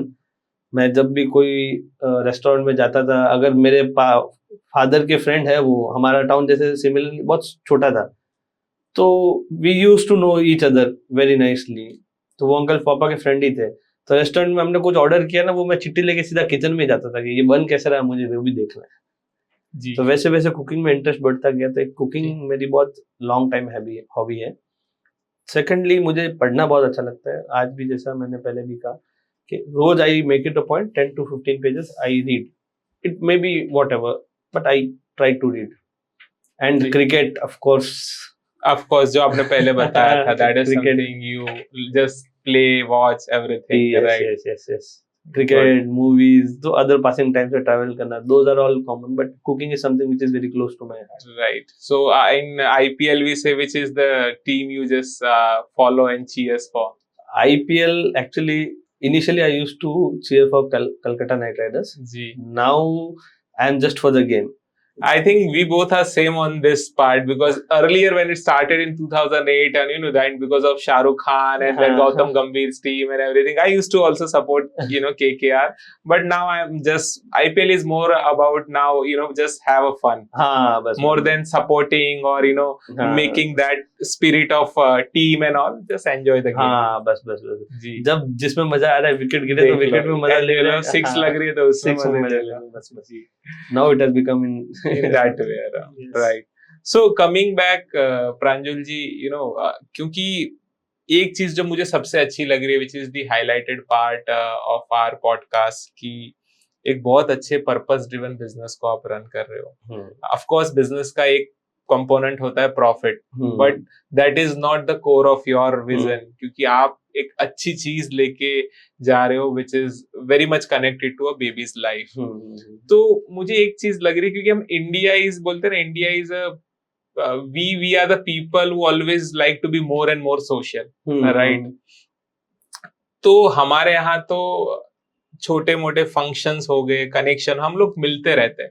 I think एक function जो मुझे याद आ रहा है वो होता है baby shower, yes yes right? जहाँ भी कहीं ये फंक्शन हो तो लोग मिलते हैं, गेट टुगेदर होता है, गिफ्टिंग भी एक्सचेंज होती है, तो why not, this is such a good product. और मुझे पर्सनली ऐसा लग रहा है कि अगर ऐसा कोई सोशल फंक्शन में लोग कुछ ना कुछ लिफाफा देते हैं या गिफ्टिंग देते हैं, क्यों ना ऐसी कोई अच्छी innovative healthy approachable very eco friendly चीज को दी जाए। What's your thought on that? Definitely, जैसे अगर आप क्लैपी टॉयज के टॉयज को गिफ्ट करोगे ना, तो वो सिर्फ एक गिफ्ट नहीं है, वो एक मैसेज के तौर पे भी है जी। And definitely we have those available on our websites also. Baby shower के लिए जो गिफ्ट वगैरह देने हैं, तो हमारी बहुत अच्छी पैकिंग में अच्छे तरीके से उसको प्रेजेंट किया जाए, वैसे हमने पैकेजिंग बनाई हुई है। तो बुटीक्स वालों को हो गए, या बेबी शावर पे गिफ्टिंग के लिए हो गया, या चाइल्ड बर्थ पे गिफ्टिंग के लिए हो गया जी। या फर्स्ट ईयर बच्चे का हो गया तब भी गिफ्टिंग के लिए हो गया, we have everything available for parents, friends and everyone, and it is a purpose driven gifting. So जब आप किसी को दोगे तो वो सिर्फ गिफ्ट के तौर पे नहीं, एक माइंडसेट चेंज के तौर पे भी काम करेगा। So it will be very beneficial to you and the family also. I think मुझे लग रहा है एज एन इनवाइटी जब हम ये गिफ्ट करेंगे तो हमें भी लगेगा कि हमने कुछ अच्छा किया। Gift, definitely that the feeling, that happiness will be within, right? I think, but आपने कहीं बुटीक का जिक्र किया बाद में, तो मुझे ये भी लग रहा है कि जैसे हमारे यहाँ तो न्यू बॉर्न बेबीज के स्टोर होते हैं या एक बुटीक्स होते हैं, तो क्यों ना वो लोग इस प्रोडक्ट, इसकी इम्पोर्टेंस, इसकी वैल्यू को समझे, या तो वो आपके साथ इंटीग्रल हो जाए एनी बिजनेस पार्टनरशिप के मोड पे, या तो फिर वो अपने वहां जो भी लोग आ रहे हैं, जो भी कंज्यूमर्स आ रहे हैं, उनको एज अ गिफ्टिंग आपके प्रोडक्ट दे। मान लो वहां से वो कुछ सामान खरीदते हैं, वो as a just token of appreciation for a baby's point of view एक अच्छा गिफ्ट दे सकते हैं। How is it? Definitely, see ये जैसे मैंने इनिशियली कहा था कि हम कुछ स्टोर्स पे भी अवेलेबल है, we are expanding also. So boutiques हो गए, रिटेल स्टोर्स हो गए, होलसेलर्स हो गए, डिस्ट्रीब्यूटर्स हो गए, definitely we are trying to catch up with them and further our cause. And rather gifting तो एक मीडियम है ही, हम also we are available from the point of view of developmental kits. जी, पहले 3 महीने में आपके बच्चे का क्या डेवलपमेंट होना चाहिए, उसके लिए हमने किट बनाया है। 3 से 6 महीने में क्या डेवलपमेंट होना चाहिए, उसके लिए किट्स हैं। 6 से 9 ऐसे करते करते जो आप इनिशियली माइलस्टोन की बात कर रहे थे, उसके अकॉर्डिंग आपने उनके टॉयज डेवलपमेंटल किट्स बनाए हुए हैं, तो वो ज्यादा बच्चे को हेल्प भी करेंगे। Gifting plus developmental milestones, we are a complete package for the baby. So if any store or anyone wants to reach out, they can reach out to our website or our WhatsApp number, which is 9427115200। इस number पे आप reach out कीजिए, we will be definitely able to assist you in how to get things forward. That's a really a good thing that you have made a kit जो completely, मतलब वो parents का confusion भी रहता है, या जो मान लो कोई गिफ्टिंग करना चाहते हैं कि भाई ये एज ग्रुप में क्या ले ना ले, तो आपने उस एज ग्रुप के अकॉर्डिंग पूरा किट बना दिया। That's really a good idea, right? So आप एक चीज बताई कि we are also looking forward to expand the business. So आज इस पॉडकास्ट में मान लो आपको अक्रॉस इंडिया कोई भी सुन रहा है, और if anyone is interested to being a partner, और let's say they want any kind of a dealership or become a distributor, तो क्या आप उसके लिए ready है? You are into that zone? Yes, we are readily available. So they just simply need to contact you. Yes, आप एक बार contact कीजिए, we'll take things forward जैसे भी हो सकता है। So thank you so much, Pranjal ji. It's really an amazing discussion.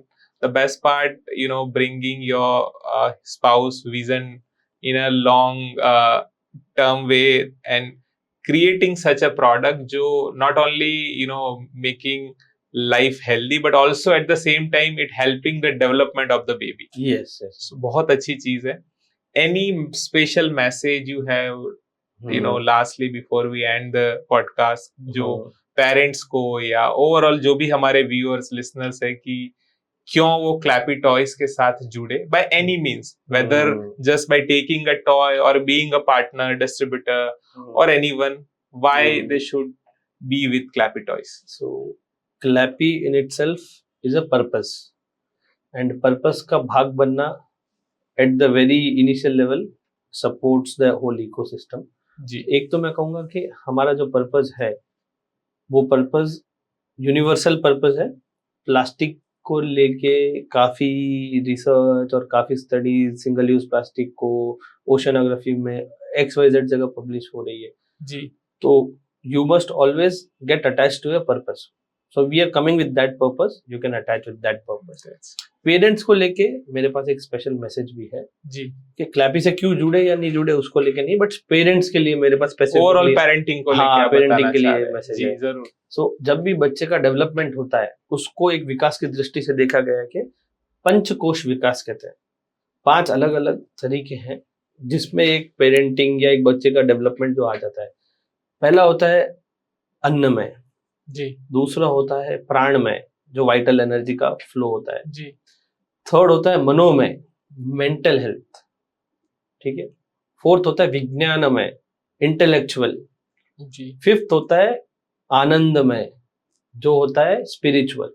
Ji So, ये सारे डेवलपमेंट जो एक साथ आएंगे ना तब जाके एक बच्चे का complete development, complete holistic development holistic होगा। डेवलपमेंट। एंड पेरेंट्स को इसी दृष्टि से बच्चे के डेवलपमेंट को देखना चाहिए। जी दैट्स रियली। तो क्या है कि अगर if there is all round development, holistic development, your kid is going to do wonders.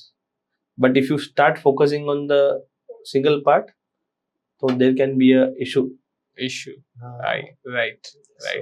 So again, thank you so much for this Thank you. right message where you explained 5 important things, right, which is make a complete holistic development of a child. Yes.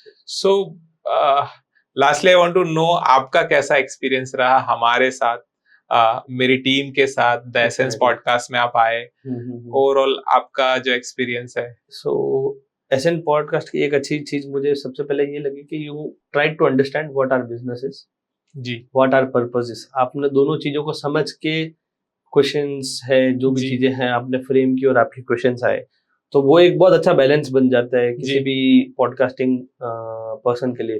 क्योंकि ये मेरा पहला podcast था तो मुझे भी नहीं पता था कि मैं किस तरीके से जवाब दूंगा या दे पाऊंगा, जी बट आपके क्वेश्चंस का फ्लो ही उस तरीके से था कि मैं उस तरीके से चल पाया। जी and you been very welcoming from day one. I have seen your other podcast also, so it has been a good experience for me also.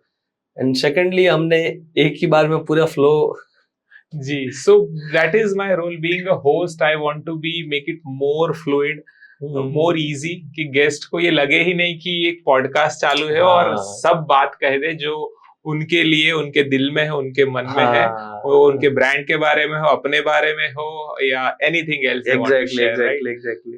So thank you so much for being here. We really enjoyed, your thoughts and your purpose and everything. Thank you so much.